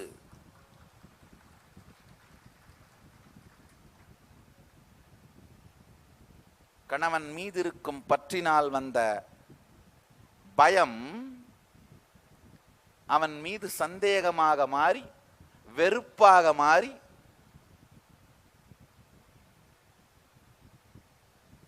வெடிப்பதற்கு ஒருத்தருமே காத்துட்டு இருக்கிறோம். இதை வெறும் சமூக பார்வையிலிருந்து நான் பார்க்கவில்லை, நன்றாக புரிந்து கொள்ளுங்கள். சமூக பார்வையிலிருந்து இதை நான் பார்க்கவில்லை, ஆன்மீக பார்வையிலிருந்து பார்க்கின்றேன். உங்களுடைய மனித இனத்தினுடைய வளர்ச்சியையே பாதிக்கின்ற அளவிற்கு மிக மோசமான தாக்கத்தை குடியும் தொலைக்காட்சி நாடகங்களும் உங்களுக்குள் செய்ய துவங்கிவிட்டன. எந்த தாட் கரண்ட நீங்க தொடர்ந்து ரசிக்கிறீங்களோ ருசிக்கிறீங்களோ அந்த தாட் கரண்ட்டை தான், அந்த எண்ண ஓட்டத்தை தான் உங்களை சுத்தி இருக்கவங்க எல்லார் மேலேயுமே ப்ரொஜெக்ட் பண்ணுவீங்க. உங்களை சுத்தி இருக்கிற எல்லார் மேலேயுமே செலுத்தி பார்ப்பீர்கள். ஆழ்ந்து புரிஞ்சுக்கோங்க.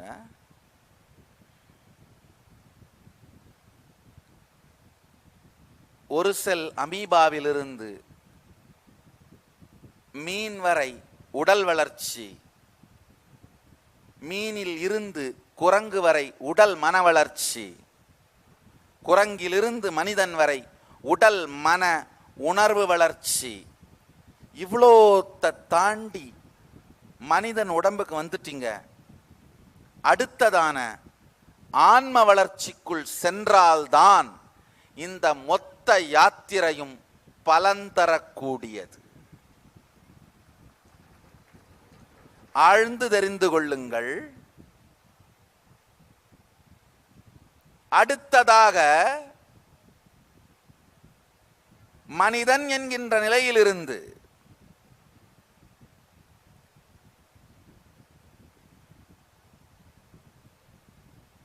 இறைநிலைக்கு, சதாசிவ நிலைக்கு நீங்கள் சென்றால் மட்டும்தான்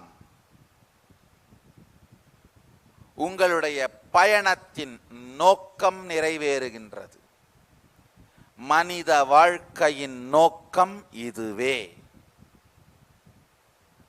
சதாசிவத்தன்மையை வாழ்வதும் சதாசிவ நிலையை வெளிப்படுத்துவதும் சதாசிவ சக்திகளை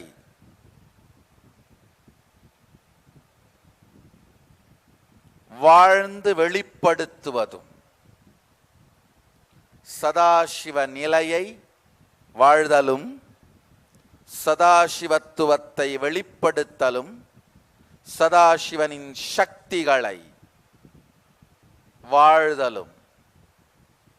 ஆழ்ந்து தெரிந்து கொள்ளுங்கள். நிர்விகல்ப நிலையில் சஞ்சலம் இல்லாது எதனாலும் அசைக்க முடியாத ஸ்திரத்தன்மையோடு அத்வைத நிலையில் இருத்தல் சதாசிவனின் நிலை. அன்கிளச்சிங் மூலமா கம்ப்ளீஷன், பூரணத்துவ தியானத்தின் மூலமாக அந்த நிலை அடையப்படுகிறது. இன்னைக்கு உங்களுக்கு அளிக்கப்பட்ட அந்த பூரணத்துவ தியானத்தை தினந்தோறும் இரவு உறங்குவதற்கு முன்பாக 21 நிமிடங்களாவது செய்யுங்கள். 6 மாதத்திற்குள் அந்த நிர்விகல்ப நிலையை நீங்களாகவே ருசிப்பீர்கள். தயவு செய்து டிவி பார்த்துட்டு செல்போன்லயோ கம்ப்யூட்டர்லயோ லேப்டாப்லயோ விளையாடிட்டு இருந்துட்டு அப்படியே தூங்காதீர்கள். கடைசி 21 நிமிடம் தூங்குவதற்கு முன் நீங்கள் என்ன செய்கிறீர்களோ அந்த செயல் உங்கள் மூளைக்குள் இரவு முழுவதும் நடந்து கொண்டிருக்கும். தூங்குறதுக்கு முன்னாடி இந்த தருத்திரத்தை பார்த்துட்டு படுத்தீங்கன்னா இந்த தருத்திரத்தோடையே தூங்குவீங்கய்யா. இருக்கிறது போதாதுன்னு இது வேறையா? இருக்கிறத தொலைக்கிறதுக்கே வழி தெரியல, இது வேறையா?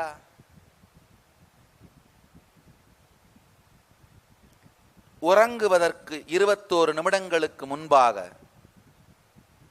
உங்களுக்குள்ள இருக்கிற எல்லா இன்கம்ப்ளீஷன்ஸையும் குறைத்தன்மைகளையும் நிறைவாக்குகின்ற இந்த பூரணத்துவ தியானத்தை செய்துவிட்டு அதே நிலையிலேயே உறங்குங்கள். 6 மாதத்திற்குள் சதாசிவ நிலையான நிர்விகல்ப சமாதியை, நிர்விகல்ப நிலையை, அன்கிளச்டு ஸ்பேஸ நிச்சயமாக ருசிப்பீர்கள்.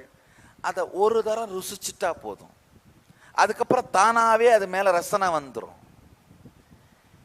வல்கரான ஈனத்தனமான ஆழமான உணர்ச்சிகளை, உணர்ச்சி கொந்தளிப்புகளை ருசிச்சு ருசிச்சு பழகினதுனால புண்பட்டு போன உங்கள் இதயத்துக்கான மருந்து கம்ப்ளீஷன் மெடிடேஷன்.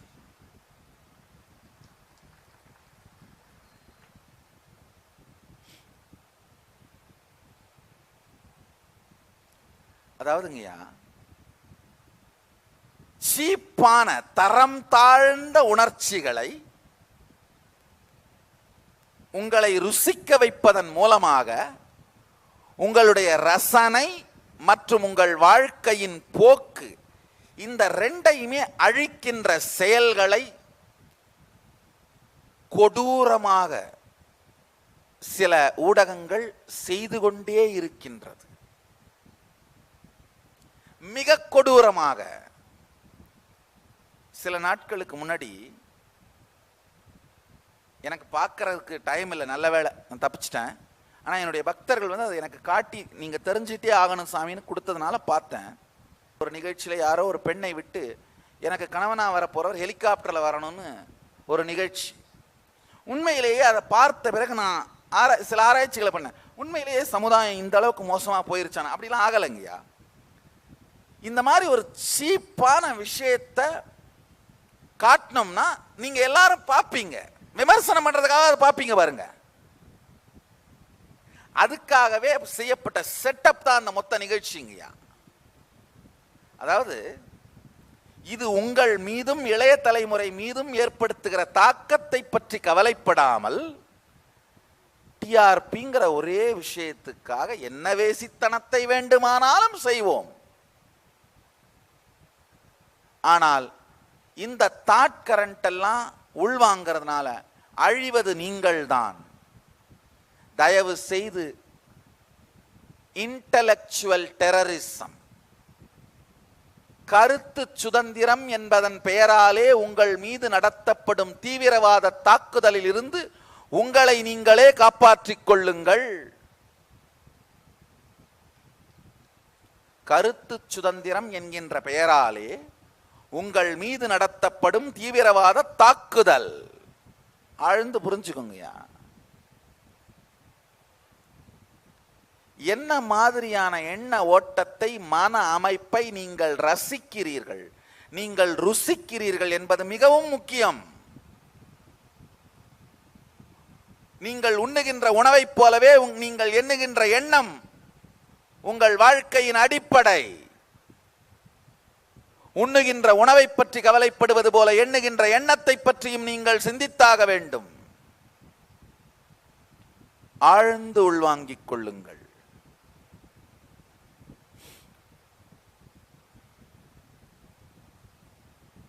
பல ஆயிரம் ஜென்மங்களுக்கு பிறகுதான் மனிதன் என்கின்ற உணர்வு நிலைக்கு மேம்பட்டு வந்திருக்கிறீர்கள். இந்த நிலையிலிருந்து பிஹெச்டி வரைக்கும் படிச்சிட்டிங்கன்னா அதுக்கேற்ற மாதிரி ஒரு வேலைக்கு போனா தாங்க அந்த படிப்புக்கு அர்த்தம். பிஹெச்டி வரைக்கும் படிச்சு முடிச்சுட்டு திடீர்னு வாழ்க்கையில் திரும்ப 1ஆம் கிளாஸ்லேருந்து ஆரம்பிக்கணும்னா, இல்லை வாழ்க்கையை வீணாக்கிட்டு இருந்தீங்கன்னா நீங்கள் இத்தனை ஆண்டுகள் கஷ்டப்பட்டு செய்த செயலுக்கு அர்த்தமில்லாமல் போகிறது. அதே மாதிரிதான் மனிதன் அப்படிங்கிற ஒரு உணர்வு வளர்ச்சி பல ஜென்மங்களாக நீங்கள் கஷ்டப்பட்டு அடைந்த வளர்ச்சி. அதிலிருந்து இறைநிலைக்கு சென்றால் மட்டும்தான்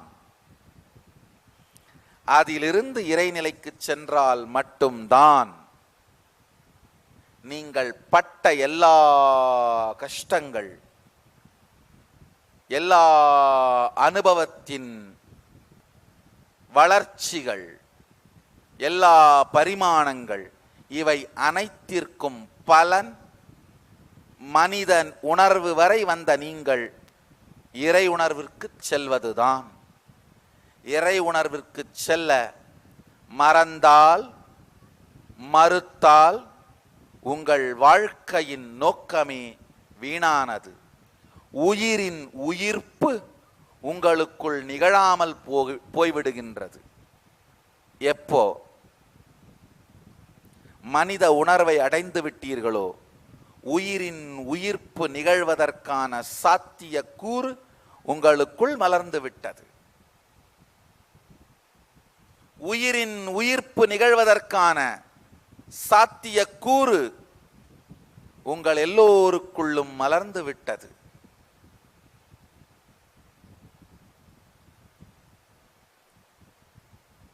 மனித இனமே,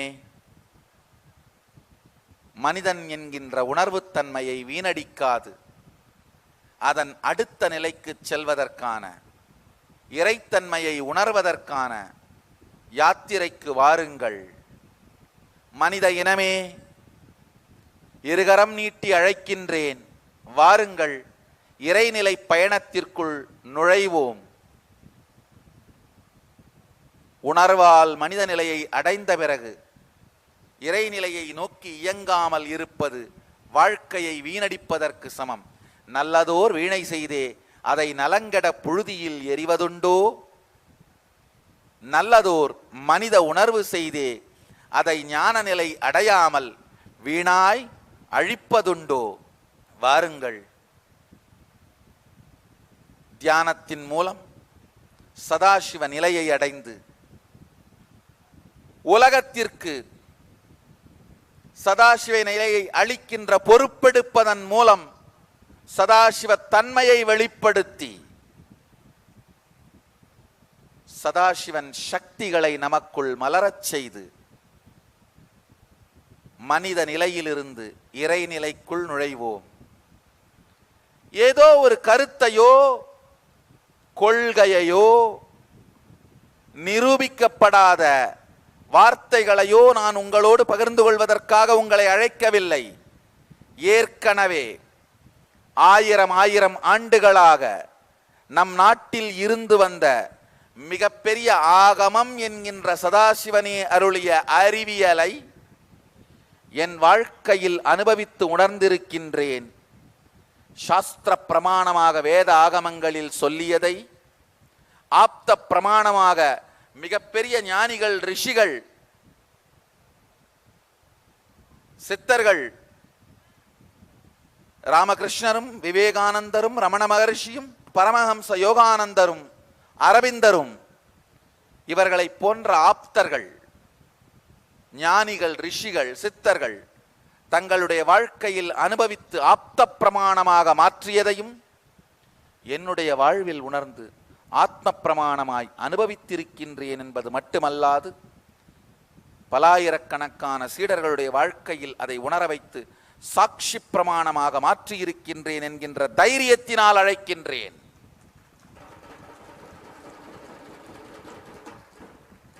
ஆழ்ந்து தெரிந்து கொள்ளுங்கள் மக்களே, மனித இனமே, சமைத்து விட்டேன், உண்பதற்கு வாருங்கள். இந்த அறிவியல் சத்தியம் என்றும் சாத்தியம் என்றும் நிரூபித்து வைத்து விட்டேன். அனுபவித்து வாழ்க்கையில் மலர்ந்து கொள்ள, இறைநிலையை அடைந்து கொள்ள வாருங்கள். இதை தவிர வாழ்க்கையில் என்ன செஞ்சாலும் நீங்க புடுங்கிறது எல்லாமே தேவையில்லாத ஆணிதான்.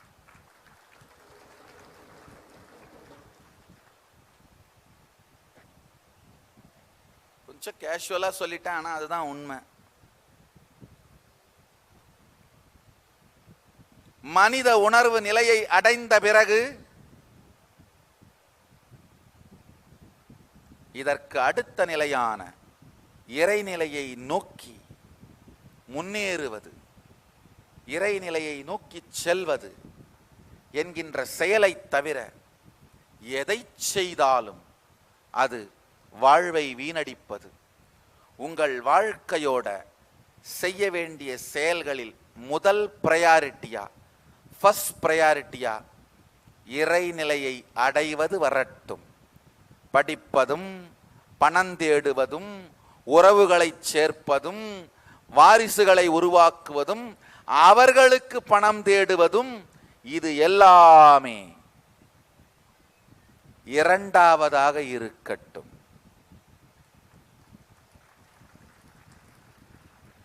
மனித உணர்வை அடைந்துவிட்ட உங்கள் எல்லோருக்கும் சதாசிவத்தன்மையை, இறை நிலையை அடைவதுதான் முதல் நோக்கமாய் ஃபர்ஸ்ட் பிரையாரிட்டியா இருக்கணும். சில பேருக்கு, சில புத்திசாலிகளுக்கு அது மட்டும்தான் ஒன்லி பிரையாரிட்டியா மாறிடும்.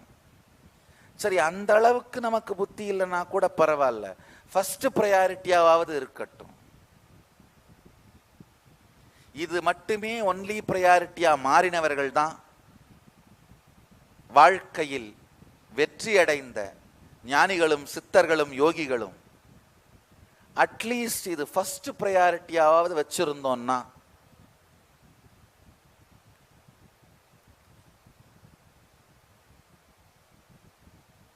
ஆரிய கூத்தாடினாலும் தாண்டவக்கோனே வந்த காரியத்தில் கண்ணாயிரு தாண்டவக்கோனே என்று இதே இடத்தில் இருந்து இடைக்காட்டு சித்தர் பாடிய, இடைக்காட்டு சித்தர் சொல்லிய அறிவுரையாவது கேட்ட புண்ணியம் வரும். இடைக்காட்டு சித்தர் வாழ்ந்த இடைக்காடு இந்த இடம்தான். திருவண்ணாமலையின் மேற்கு புறத்தில் இருந்த காட்டுப்பகுதியில் வாழ்ந்த சித்தர் தான் இடைக்காடர். நந்தவனத்தில் ஒரு ஆண்டி 4 மாதமாய் குயவனை வேண்டி கொண்டு வந்தான் ஒரு தோண்டி, அதை கூத்தாடி கூத்தாடி பொட்டுடை தாண்டி. நந்தவனத்தில் ஒரு ஆண்டி, அது நாம தான். 4 மாதமாய் குயவனை வேண்டி, 4, 6, 10 மாதம் பிரம்மாவை வேண்டி தாயினுடைய கர்ப்பத்திலே இருந்து 4, 6 மாதமாய் குயவனை வேண்டி கொண்டு வந்தான் ஒரு தோண்டி. அது இந்த உடம்பு தான் நம்ம கொண்டு வந்த தோண்டி. இங்க வந்து சாராயமும் சண்டி. கூத்தாடி கூட அல்ல, கூத்தாடிகளை பார்த்து போட்டுடை தாண்டி.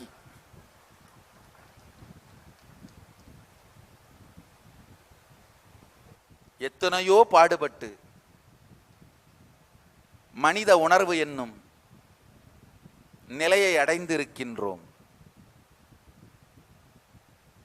இந்த நிலையிலிருந்து இறைநிலைக்கு செல்வதுதான் உங்கள் வாழ்க்கையின் முதல் குறிக்கோளாய் இருக்க வேண்டும். இதை உங்கள் முதல் குறிக்கோளாய் மாற்றுங்கள். இதை முதல் குறிக்கோளாய் மாற்றுபவர்களுக்கு எல்லா அடிப்படை வசதிகளையும் செய்து கொடுத்து இந்த குறிக்கோளை நீங்கள் அடைவதற்கான இலவசமான நிகழ்ச்சி தான் இந்த மே 13ஆம் தேதி ஆரம்பிக்க இருக்கின்ற சதாசிவத்துவம் எனும் நிகழ்ச்சி. பெங்களூரு ஆதீனத்தில்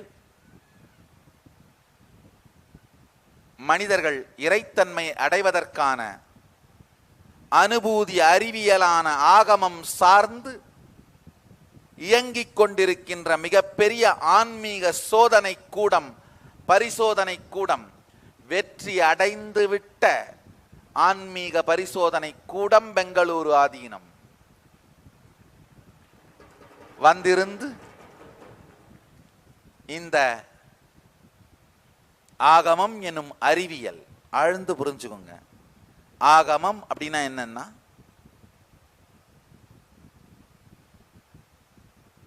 எப்படி கம்ப்யூட்டர்ல ஒரு சாஃப்ட்வேரை போட்டு ஆப்ரேட் பண்றோமோ அதே மாதிரி இந்த பிரபஞ்சத்தையே இயக்குவதற்கான சாஃப்ட்வேர் தான் ஆகமம். சதாசிவன் அருளி தேவி பெற்று விஷ்ணு இந்த பிரபஞ்சத்தை இயக்குவதற்கு உபயோகப்படுத்துற சாஃப்ட்வேர் தான் ஆகமம். ஆகமம்னா ஏதோ கண்ணை மூடிட்டு காதை சொரிஞ்சிட்டு மூக்க பிடிச்சிக்கிட்டு புரியாத நட்டகல்லும் பேசுமோ நாதனுள் இருக்கையில்னு மந்திரங்களை முணுமுணுப்பது அல்ல. நட்டகல் பேசும் நாதனுள் இருக்கிறான் என்று உணர்ந்தவன் தொட்டால்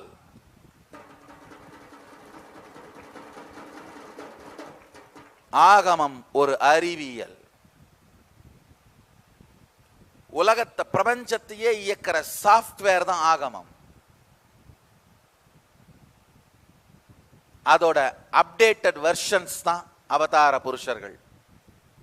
இந்த செல்போன்ல வருது இல்லையா, your iPhone or iPad need to be updated, updates waiting for updates, இல்ல மெசேஜ் வரும் update now, remind me in the night, update லேட்டர்னு வரும்.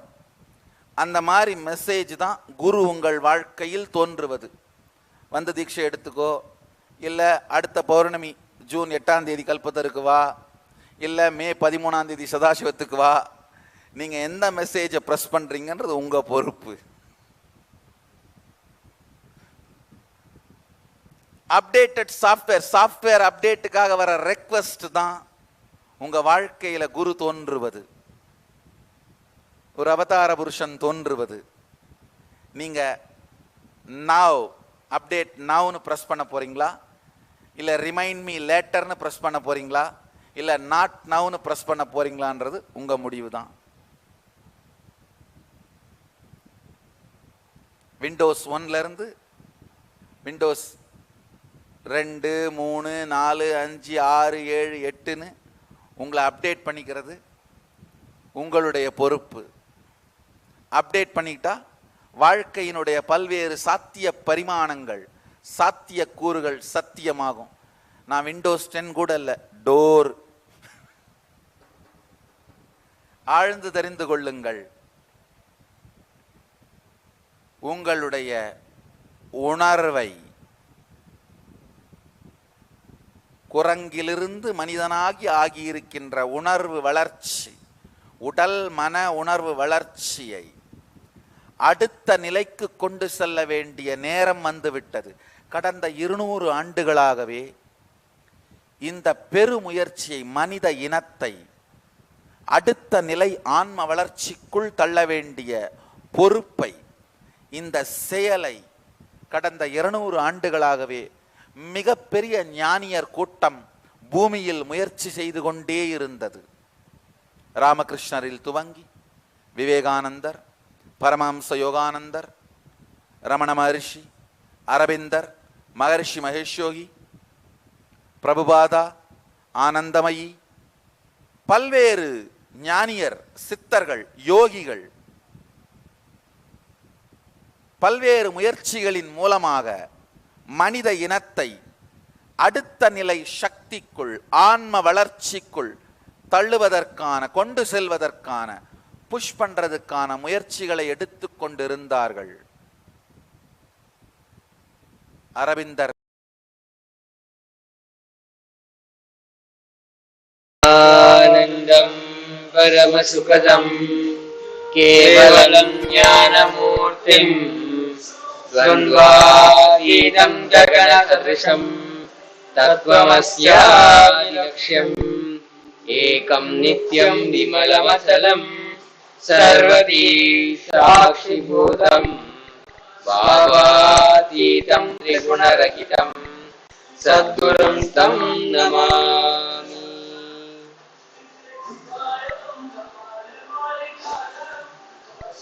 நித்யானந்தம் மதுரையில் சியாமலா சரஸ்வதி பீடத்திலிருந்து தொடர்ந்து நித்யானந்த தமிழ் தொலைக்காட்சியில் உங்கள் அனைவரையும் இனிமையுடன் ஆனந்தத்துடன் வரவேற்கின்றோம். இன்று மிகவும் மங்களகரமான ஒரு நிகழ்வு. மதுரையில் இருக்கக்கூடிய சியாமலா சர்வஜ்ஞ பீடம் துவங்கி 1 வருடம் நிறைவுற்றது. அதற்கு அந்த 1 வருட நினைவாக பகவான் ஸ்ரீ நித்யானந்த பரமசிவம் இன்று ஒரு உலக மக்களுக்கு ஒரு ஒரு பெரிய ஒரு அன்பளிப்பாக ஒரு நேரடி நேர்காணல் நம்மளுடைய மீனாட்சி சுந்தரேஸ்வர் திருக்கோவிலிலிருந்து இருக்கக்கூடிய சுந்தரேஸ்வர பரமசிவருடைய விமானம், அந்த விமானத்தின் தொடர் காட்சிகள் இணையதளத்தில் எப்பொழுது வேண்டுமானாலும் நீங்கள் காண முடியும். அந்த இணையதளம் nityananda.tv/kailasa in Madurai. அந்த இணையதளத்துக்கு சென்று எந்த நேரமாக இருந்தாலும் 24 மணி நேரமும் 7 நாட்களும் வாரத்தில் 7 நாட்களும் உங்களால் அந்த தரிசனத்தை பெற்றுக்கொள்ள முடியும். இப்பொழுதே நீங்கள் சென்று பார்க்கலாம். அருமையான அந்த விமானத்தின் காட்சிகள் நேரலையாக கண்டு மகிழலாம், கண்டு அந்த ஆசீர்வாதங்களை பெற்றுக்கொள்ளலாம். பகவான் ஒரு முக்கியமான ஒரு விஷயத்தை பகிர்ந்துக்கிட்டாங்க. அதாவது ஆஸ்ட்ரல் பாடிஸ், காஸ்மிக் பீயிங்ஸ், அவர்கள் இந்த விமானம் மூலமாக பிற உலகங்களிலிருந்து வருவதும் போவதுமாக இருக்கக்கூடிய ஒரு தலமாக இதை பற்றி சொல்லியிருக்கிறார். அதை கண்கூடாக பார்க்கவும் நேரிடும் அப்படின்னு சொல்லியிருக்காங்க. நேரடியாக ஒரு ஒளி பேரொளியாக காண முடியும் அப்படின்றதையும் சொல்லியிருக்காங்க. தவற விட வேண்டாம். nityananda.tv/kailasa in Madurai அப்படிங்கிற இணையதளத்துக்கு சென்று இப்பொழுதே நீங்கள் அதை பார்க்க ஆரம்பிக்கலாம். கண்டிப்பா சாமி, இந்த கோபுர தரிசனம் கோடி புண்ணியம் என்று சொல்லுவாங்க சாமி. வீட்டில் இருந்தபடியே அந்த கோடி புண்ணிய அந்த பலன்களை பெறுவதற்கான ஒரு மிகப்பெரிய வாய்ப்பு பகவான் நித்யானந்த பரமசிவம் அவர்கள் ஏற்படுத்தி கொடுத்திருக்காங்க சாமி. இந்திர விமானம் தரிசனம் அதுவும் வீட்டில் இருந்தபடியே என்பது ஒரு மிகப்பெரிய வாய்ப்பு சாமி ஆன்மீக நண்பர்களுக்கு. கண்டிப்பா. அதுவும் இந்த முக்கியமான இந்த லாக்டவுன் பீரியட், இந்த வைரஸ் பேண்டமிக் இருக்கும் இந்த சமயத்துல வெளியே சென்று தரிசனம் காண முடியாத அந்த நிலையில் இருக்கும் பொழுது நமது சியாமலா சர்வக்ஞ பீட்டத்திலிருந்து நாம் பார்க்கக்கூடிய காட்சி, இந்த விமானத்தின் காட்சி உங்களுக்கும் இப்பொழுது அளிக்கப்படுகிறது, உங்களுடன் பகிர்ந்து கொள்ளப்படுகிறது. இந்த இணையதளத்துக்கு சென்று நீங்கள் அதை கண்டு மகிழலாம். எப்பொழுது வேண்டுமானாலும் அந்த காட்சிகளை நீங்கள் காண பெறலாம், ஆசீர்வாதங்களை பெறலாம். இப்பொழுதே சென்று அதை நீங்கள் பார்க்கும் பொழுது எதை நீங்கள் பார்ப்பீர்கள், எந்த விதமான தேவியர்களை நீங்கள் பார்ப்பீர்கள், இப்படிப்பட்ட ஒரு ஒளி பிழம்புகளை நீங்கள் பார்ப்பீர்கள் என்று சொல்ல முடியாது. அப்படி பார்க்க நேரிட்டால் நீங்கள் உங்களுடைய இணையதளத்தில் நீங்கள் சோசியல் மீடியாவில் பகிர்ந்து கொள்ளுங்கள், எங்களை டேக் செய்யுங்கள், எங்களுக்கும் அது தெரிய வரும். அந்த நேரத்தில் முக்கியமா இது போன்ற போர்ட்டல், காஸ்மிக் போர்ட்டல், அதாவது அது மூலமாக பிற உலகங்களுக்கு சென்று வருவது அப்படிங்கிற அந்த போர்ட்டல் ரொம்ப சில விஷயங்களை பத்தி சாமிஜி சொல்லியிருக்காங்க. நமது விடுதியில இருக்கக்கூடிய நித்யானந்தேஸ்வர தேவஸ்தானத்தில் இருக்கக்கூடிய ஆலம்பரம் விடுதி பேண்டன்ட்ரி, அங்கு அது ஒரு ஸ்தலமாகவும், இது மீனாட்சி அம்மன் திருக்கோயில், மதுரை மீனாட்சி சுந்தரேஸ்வரர் திருக்கோயில் இருக்கக்கூடிய இந்த விமானம், இதுவும் ஒரு போர்ட்டல்.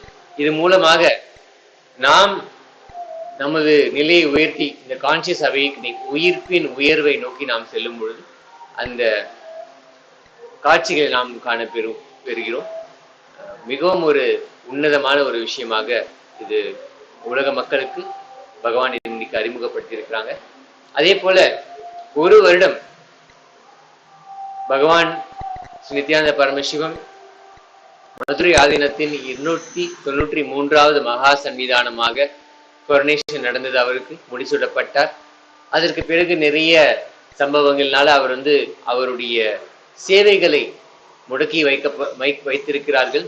ஆனால் அயராமல் எந்த விதமான தாக்குதல் தன் மீது வந்தாலும் அதை ஏற்றுக்கொண்டு அந்த தியாக பாவத்தில் இருந்து சேவைகள் தொடர்ந்து செய்ய வேண்டும் என்ற ஒரே நோக்கத்தோடு சியாமலா சர்வக்ஞ பீட்டத்தை உருவாக்கி இப்பொழுது அன்னதான சேவையும் கோவில் சேவைகளும் தொடர்ந்து செய்யுமாறு நமக்கு பணியை கொடுத்திருக்கிறாங்க. இந்த சியாமலா சர்வக்ஞ பீடத்திலிருந்து அந்த பணி தொடர்கிறது. இன்றும் மக்கள் மதுரை ஆதீனத்திலிருந்து பகவான் செய்த சேவைகளை இன்றும் நினைவு கூறுகிறார்கள். அவர்களுடைய மனதை பொறுத்த வரைக்கும் பார்க்கும்போது இன்னும் பகவானே அங்க ஆதீன கர்த்தாவாக குரு மகா சன்னிதானமாக இருப்பதாக தான் அவங்க நினைக்கிறாங்க. அந்த அன்னதானம் பற்றியும் அன்னதான சேவைகள் பற்றியும், அதாவது ஆதீனத்தில் மட்டுமே தான் உலையில நெருப்பு இருக்கணும், அதை சுற்றி இருக்கக்கூடிய வீடுகள்ல எந்த ஒளியிலும் நெருப்பே இருக்கக்கூடாது. வேறு யாரும் வந்து அவர்களுடைய வீட்டில் உணவு தயாரிக்க தேவையே இல்லை, அவசியமே இல்லை. ஏன்னா அவர்களுக்கு தேவையான உணவுகளை வந்து மதுரை ஆதீனமே அளிக்கும் அப்படிங்கிற அந்த ஒரு ஆழ்ந்த ஒரு கருத்துடன் நமக்கு இந்த பணியை கொடுத்திருக்கிறாங்க. இந்த பணி கட்டாயம் தொடரும். இந்த அன்னதானம் தொடர்ந்து கொண்டே இருக்கும். இதே போல தொடர்ந்து மற்ற சேவைகளும் தொடர்ந்து நடந்து கொண்டே இருக்கும். இப்பொழுது உலக அளவில் பிற நிகழ்வுகளை பற்றியும் பார்க்கலாம். இந்த வைரஸ் பேண்டமிக் நடக்கும்போது, இந்த லாக்டவுன் நடந்து கொண்டிருக்கிற இந்த வேளையில் அகண்ட நிர்விகல்ப சமாதி தியான யக்ஞம் அப்படின்னு ஒரு மாபெரும் ஒரு எழுச்சியை சுவாமிஜி உருவாக்கி இருக்கிறாங்க. இதனுடைய ஒரே ஒரு நோக்கம் என்ன அப்படின்னா, நம்மளுடைய உயிர்ப்புக்கு எதை நாம் ஊட்டுகிறோம் அப்படிங்கிறத நம்ம பார்க்கணும். இந்த நேரத்துல வெளியே போக முடியாம, ஒரு ஸ்கூலுக்கோ இல்ல வேலைக்கோ செல்ல முடியாம வீட்டிலே இருக்கும் பொழுது எது நம்மளுடைய உயிர்ப்புக்கு உணவாக இருக்குது அப்படிங்கிறத நம்ம பார்க்கணும். என்டர்டெயின்மெண்ட் அது நமக்கு வந்து காலத்தை கடத்துகிறதா, இல்லை அதையும் தாண்டி ஏதாவது ஒரு நிர்விகல்ப சமாதி, அந்த சமாதி நிலை நமக்கு உயிர்ப்பின் உணவாக இருக்கிறதா? அந்த முடிவு உங்கள் கையில் இருக்கிறது.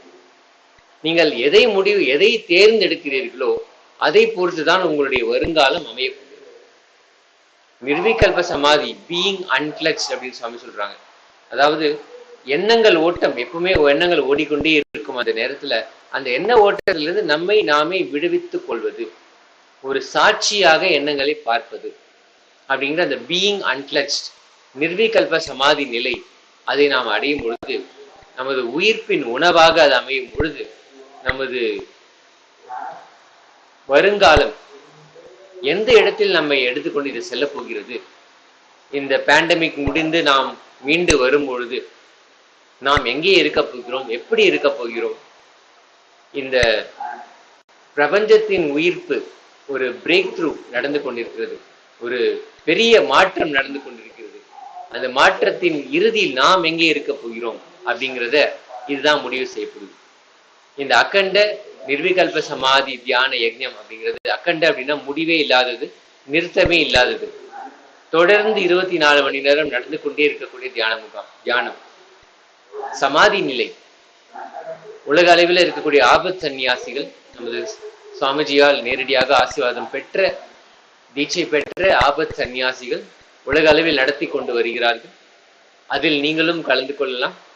கலந்து கொண்டு இந்த பெரிய நிகழ்வில் உங்களுடைய பகுதியை நீங்கள் செய்யலாம். இதில் பகிர்ந்து கொள்ளும் பொழுது, நீங்க மட்டுமே தியானம் பண்ணும்பொழுது உங்களுக்கு உங்களுடைய உயிர்ப்புக்கு என்ன கிடைக்குமோ அது ஒரு பக்கம். உலக அளவில் ஆயிரக்கணக்கான மக்கள் ஒரே நேரத்தில் சேர்ந்து செய்யக்கூடிய இந்த நிர்விகல்ப சமாதி நிலை, அந்த நிலையில் நீங்களும் இறங்கும் பொழுது உங்களுடைய உயிர்ப்பு எந்த அளவுக்கு உயரும் அப்படிங்கிறது, அது மொத்தமாக ஒரு வேறு நிலையாக அந்த அனுபூதி இருக்கும். இந்த வாய்ப்பை நீங்கள் தவற வேண்டாம். இந்த மாதிரி இந்த நிர்விகல்ப சமாதி தியானம் எப்படி அந்த பீயிங் அன்கிளச் அப்படிங்கிறது சுவாமிஜி நிறைய பேசியிருக்காங்க இல்லையா. அன்கிளச் அப்படின்னா என்ன, அந்த சமாதி நிலைக்குள் எப்படி நுழையிறது அப்படின்னு சுவாமிஜி நிறைய பேசியிருக்காங்க.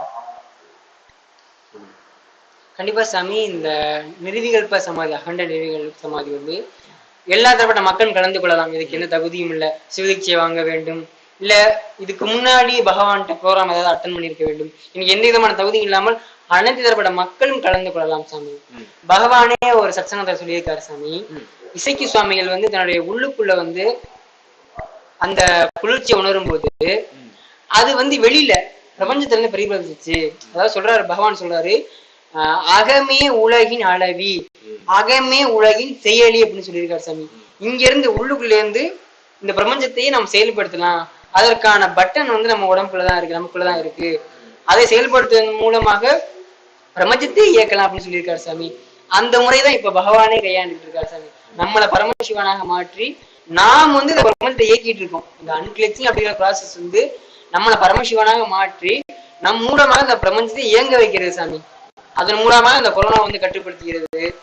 அதாவது பலர் கைவிட்டு விட்டார்கள், அதாவது மருத்துவத்துறை கைவிட்டு விட்டது, நவீன கால அறிவியலும் கைவிட்டு விட்டது. இவர்கள் வந்து ஆட்டம் போடும், அதாவது இந்து மதம் என்பது போலி, இவர்கள் அறிவியல் தான் பெரியது என்று ஆட்டம், சரியான ஆட்டம் போட்டிருந்தாங்க.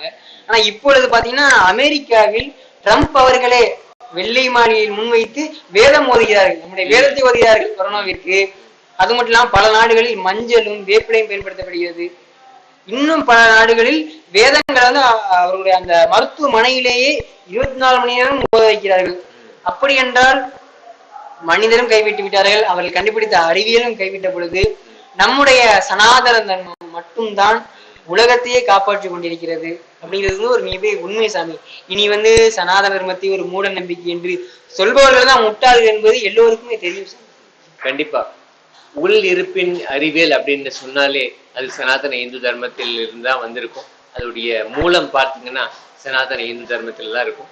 குறிப்பாக உங்களுக்கு வெளி உலகத்துல எதையாவது சாதிக்கணும் அப்படின்னு நீங்க நினைச்சீங்கன்னா, அப்படின்னு விரும்பினீங்கன்னா, அதற்கு நம்ம வெளியே உலகத்தில் நடக்கும் செயல்களால அதை நாம செய்ய முடியாது. உள் இடத்தில் அதற்கான சரியான உள் அமைப்பை நீங்கள் உருவாக்கும் பொழுது அது தானாகவே வெளியே உயிர்ப்பிக்கும் அப்படிங்கிற அந்த ரொம்ப ஆழமான அந்த அறிவியல். இப்ப ஸ்ரீதேவி குமாரன் சொன்னது போல உள்ளுக்குள்ள அந்த குளிர்ச்சி, அந்த உள் இடத்தில் குளிர்ச்சி அவர் உணரும் பொழுது வெளியே அந்த தட்ப வெப்பம் மாறுகிறது. அதே போல உள்ளுக்குள்ள அந்த நிர்விகல்ப சமாதியை நீங்கள் உள்ளே கொண்டு வரும்பொழுது இந்த மொத்த பிரபஞ்சமே வந்து அந்த ஒரு ஹீலிங், ஒரு எழுச்சி, அதை நோக்கி வந்து நம்ம எடுத்து செல்ல முடியும். நமக்கும் சரி, நம்மளோட சுத்தி இருக்கிறவங்களும் சரி, மொத்த பிரபஞ்சத்துக்குமே சரி, நம்மளுடைய ஃபியூச்சர் ஜெனரேஷன் அடுத்த தலைமுறைகளுக்கும் வந்து இது நம்ம ஒரு பாதுகாப்பாக வந்து இந்த அறிவியலை நம்ம சொல்லி கொடுக்கும் பொழுது அவர்களும் இந்த மாதிரியான ஒரு கிரைசிஸ், இந்த பேண்டமிக் நடக்கும் பொழுது என்ன செய்ய வேண்டும், எப்படி செய்ய வேண்டும், அதை எப்படி எதிர்கொள்ள வேண்டும், எப்படி கையாள வேண்டும் அப்படிங்கிறத அவங்களுக்கும் நம்ம இந்த அறிவியலை நம்ம உணர்த்தி அவங்களுக்கு எடுத்து சொல்லி அவர்களுக்கு கற்றுக் கொடுப்பது அப்படிங்கிறது நமது இந்த காலத்தின் கட்டாயம், நமது கடமையும் கூட. கண்டிப்பா சாமி. இப்ப கொரோனா என்பது வந்து ஒரு எதிர்மறையான விஷயம் சாமி. இந்த எதிர்மறையானதை போக்க வேண்டும் என்றால் அந்த எதிர்மறையான கொரோனாவுடன் போரிடுவதை விட நேர்மறையான விஷயங்கள் கொண்டு வரும் பொழுது எதிர்மறை என்பது உடனேயே கலைந்துவிடும். கொரோனாவுடன் போராடுவதை விட அதற்கு நான் மருந்து கண்டுபிடிக்க போகிறேன், அதுவும் அதற்கான மருந்து தடுப்பூசி எல்லாம் கண்டுபிடிக்க வேண்டும். அதே சமயத்தில் நேர்மறையான விஷயங்களை கொண்டு வரும் பொழுது எதிர்மறை என்பது வந்து அது இல்லாமலே போகும் சாமி. அதற்காக பகவான் நித்யானந்த பரமசிவம் அனைத்து மக்களும் கலந்து கொள்ளலாம், வயது வரம்பு தேவையில்லை, இது கட்டணம் தேவையில்லை, நான் ஏற்கனவே வகுப்பு எதுவும் நான் கலந்து கொண்டு அவசியம் இல்லை. ஒரு மனிதனாக நீங்கள் கொரோனாவிலிருந்து மக்களை விடுபடுத்த வேண்டும் என்ற ஒரு இரக்கம் இருந்தால் போதும், நல்ல எண்ணம் இருந்தால் போதும். கண்டிப்பா நீங்க கமெண்ட்ல உங்களுடைய பெயரை வந்து பதிவு செய்தால் அந்த கிளாஸ் எப்படி அட்டன் பண்ணணும் என்கிற வழிகாட்டுதல தருவோம். ஒரு நாளைக்கு 1 மணி நேரம் ஸ்பெண்ட் பண்ணா போதும். 24 மணி நேரம் நமக்கு இருக்கு. அதுவும் இந்த கொரோனா டயத்தில் லாக்டவுன், பல பேர் வேலைக்கு போகாம வீட்டுலதான் இருப்போம். அந்த சமயத்துல ஒரு நாளைக்கு 1 மணி நேரம் இந்த அன்கேச்சிங் ஸ்பேஸ்ல இருந்து மகா வாக்கிய அச்சான் பண்ணி நம்முடைய ஞான கருத்துக்கள் எல்லாம் உள்வாங்கி படிக்கும் பொழுது அது பிரதிபலித்து இந்த எதிர்மறையான இந்த விஷயங்கள் எல்லாவற்றையுமே ஒதுக்கி நேர்மறையான எண்ணங்கள் அந்த பவர் ரேடியேட் ஆகி இந்த கொரோனா என்கிற விஷயத்தை வந்து கண்டிப்பாக அழிக்கத்தான் செய்யும். இந்த kailasa.tv/minutes for peace அப்படிங்கிற அந்த இணையதளத்துக்கு நீங்க போகலாம். அங்க போகும்பொழுது உங்களுடைய பெயரை பதிவு செய்யும் பொழுது உங்களுக்கு தேவையான அந்த உதவி கட்டாயம் கிடைக்கும். அதாவது எந்த நேரத்தில், எந்த காலகட்டத்தில் 1 மணி நேரம் நீங்களே தேர்வு செய்யலாம். ஒரு நாள்ல 1 மணி நேரம், எந்த 1 மணி நேரம் உங்களால் இதுக்கு ஒதுக்க முடியுமோ அந்த நேரத்தில் உங்களுக்கு எங்கே செல்ல வேண்டும், என்ன செய்ய வேண்டும், எப்படி இதில் கலந்து கொள்ள வேண்டும் என்பதை உங்களுக்கு ஒன் ஆன் ஒன் நேரடியாக கற்றுக் கொடுப்பதற்காக ஆபத்து சன்னியாசிகளும் நமது சுவாமிஜியுடைய சிஷ்யர்களும் உங்களுக்கு தயாராக இருக்கிறார்கள். இந்த இணையதளத்துக்கு சென்று உங்களுடைய பங்களிப்பை, உங்களுடைய பதிவை நீங்கள் செய்யலாம், உங்களுடைய பெயர் பதிவை செய்யலாம். kailasa.tv/minutes இந்த இலக்கம் 4 minutes for peace அப்படிங்கிற அந்த இணையதளத்துக்கு போங்க. உங்களுக்கு மேலும் விவரங்களும் நீங்கள் அறியலாம். அங்கிருந்து உங்களுடைய பெயரை பதிவு செய்து உங்களுக்கு எந்த நேரத்தில் இந்த அக்கண்ட நிர்விகல்ப சமாதி தியான யக்ஞத்தில் கலந்து கொள்ளலாம் அப்படிங்கிறதுக்கான தகவலை பெற்று அங்கே காத்து கொண்டிருக்கிறார்கள் ஆபத்து சன்னியாசிகளும் சுவாமிஜியுடைய சிஷ்யர்களும் உங்களுக்கு வழி நடத்தி செல்வதற்காக காத்து கொண்டிருக்கிறார்கள். இதில் நீங்கள் செய்ய வேண்டியதெல்லாம் இது ஒன்றே ஒன்று தான். kailasa.tv/minutes4peace அப்படிங்கிற அந்த இணையதளத்துக்கு சென்று உங்கள் பெயரை பதிவு செய்வது. அதற்கப்புறம் உங்களுக்கு தேவையான ஊக்கமும் உதவிகளும் செய்வதற்கு நாங்கள் தயாராக இருக்கிறோம். கண்டிப்பா சாமி. பகவான் நித்யானந்த பரமசிவம் வந்து சொல்லியிருக்கார் சாமி, இந்த கொரோனா வருவதற்கு இந்துக்கள் காரணம் அல்ல, ஆனால் இந்த கொரோனாவை இந்த உலகிலிருந்து விரட்டுவதற்கு இந்துக்கள் பொறுப்பேற்க வேண்டும். ஏன்னா இப்பொழுது இந்த பிரபஞ்சமே இயங்குறது என்றால் அது சனாதன தர்மம் இருக்கும் வரைதான் இயங்கும். பகவான் கிளீனா சொல்லியிருக்காரு, சனாதன தர்மம் உலகத்தில் இருக்கும் வரைதான் உலகமே இயங்கும் சொல்லியிருக்காரு. அப்படி என்றால் இந்துக்கள் தான் அதை பொறுப்பெடுக்க வேண்டும். அந்த பொறுப்பெடுப்பதற்கான இந்த செயல் தான் அகண்ட நெறிவிகல்ப சமாதி. நாம் எல்லோரும் வாருங்கள் பொறுப்பெடுப்போம், கொரோனாவை உலகத்திலிருந்தே விரட்டுவோம். நீங்கள் அமர்ந்து 1 மணி நேரம் இந்த அன்கிளச்சிங் இந்த ஸ்பேஸ்ல இருந்து மகாவாக்க சான் பண்ணும்போது உச்சரிக்கும் பொழுது கொரோனாவிலிருந்து உலக மக்களே விடுபடுவார்கள். பல லட்சக்கணக்கான பேர் கூடி இதை செய்யும் பொழுது கண்டிப்பாக அந்த எதிர்மறையான அந்த கொரோனா என்கிற விஷயம் வந்து கண்டிப்பாக சரியாகும். அருமையான விஷயம். இதை வந்து பகவான் நேரடியாக அவருடைய திருவாயிலிருந்து சத்சங்கத்தில் இதை பத்தி பேசியிருக்கிறாரு. அந்த காணொலியை நாம் இப்ப பார்க்கலாம். இந்த அகண்ட நிர்விகல்ப சமாதி தியான யக்ஞம், அதனுடைய முக்கியத்துவம் என்ன, அதில் எப்படி கலந்து கொள்வது, அன்கிளச்ட் பீயிங் அன்கிளச்ட் அப்படின்னா என்ன, அன்கிளச்சிங் அப்படின்னா என்ன, அந்த தியான நிலையை சமாதி நிலையை எப்படி அடைவது அப்படிங்கிறத பத்தி பகவான் நேரடியாக அவரிடமிருந்து நேரடியாக இப்பொழுது கேட்கலாம். நீங்க தான் அழகு. எத்தனை யூனிட் உங்களுக்குள்ள ஆனந்தம் இருக்கோ அத்தனை யூனிட் ஆனந்தமா இருக்கிற யூனிவர்ஸை பார்ப்பீங்க, பிரபஞ்சத்தை பார்ப்பீங்க. எத்தனை யூனிட் துக்கம் இருக்கோ அத்தனை யூனிட் துக்கம் இருக்கிற பிரபஞ்சத்தை உங்களை சுத்தி பார்ப்பீங்க. நீங்கள் தான் அழகு, அளவி என்பதை புரிய வைத்து அனுபூதியாக அளிக்கின்றவன் ஆச்சாரியன். நீங்க தான் செயலி. பிரபஞ்சத்தின் எதை வேண்டுமானாலும் இங்க இருக்கிற சில பொத்தான்களை உங்கள் உடலையும் மனதையும் அழுத்துவதன் மூலமாக இயக்கி விளையாட முடியும் காட்டுபவர் தான் குரு.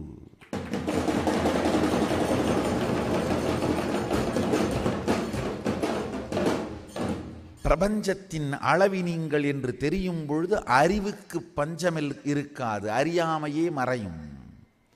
பிரபஞ்சத்தின் செயலி நீங்கள் என்று புரியும் பொழுது வளமைக்கு பஞ்சம் இருக்காது.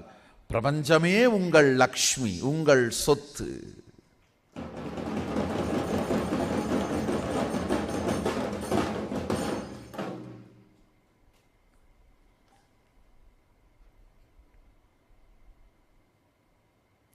இதை நமக்குள் மலரச் செய்கின்ற அறிவியல் தான்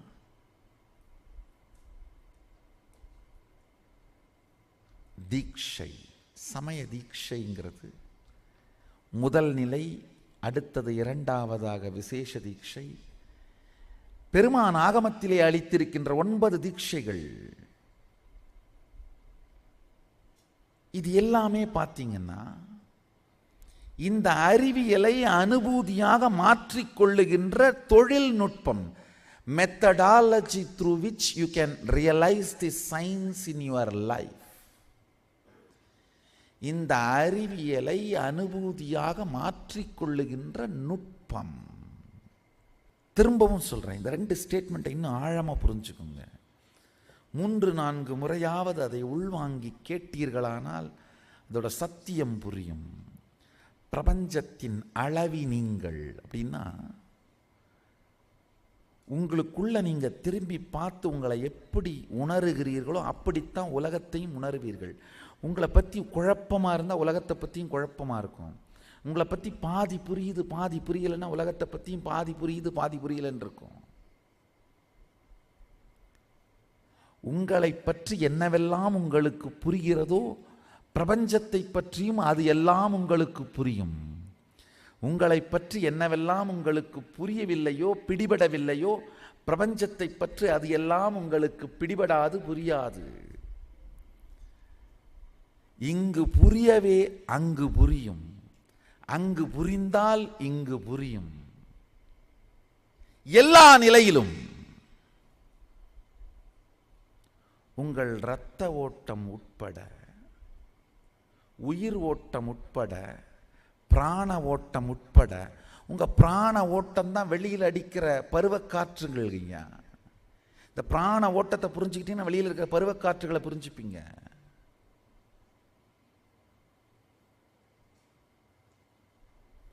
உங்களுக்குள்ள நடக்கிற ஹைட்ரேஷன் ப்ராசஸ் அதை புரிஞ்சுட்டா வெளியில் நடக்கிற மழை புரிஞ்சுப்பீங்க. மழை வேற ஒன்றும் இல்லை, பிளானட் அதாவது பூமியை ஹைட்ரேட் பண்றது தான் மழை.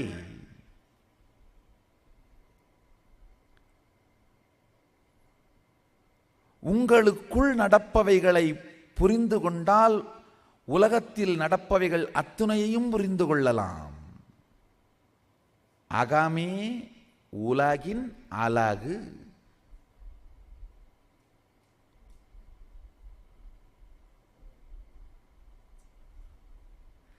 அகமே உலகின் அழகு.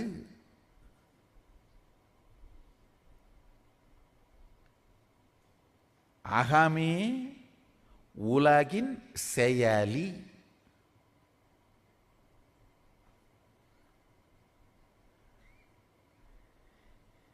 இருப்பின் செயலி அகம். அகத்தின் மூலம் இருப்பை அளக்கவும் முடியும், செயல்படுத்தவும் முடியும். இந்த ரெண்டு சத்தியம் மட்டும் உங்களுக்குள் அனுபவபூர்வமாக மலருமானால் வாழ்க்கையில் அறியாமையோ வறுமையோ இருக்காது. சரஸ்வதியும் லக்ஷ்மியும் உங்கள் மீது பொழிந்து கொண்டிருப்பார்கள். இந்த இரண்டையும் வாழ்வின் அனுபூதியாக மாற்றிக்கொள்வதற்கான வழிதான் பெருமான் ஆகமத்தில் அருளியிருக்கும் இந்த 9 தீட்சைகளும்.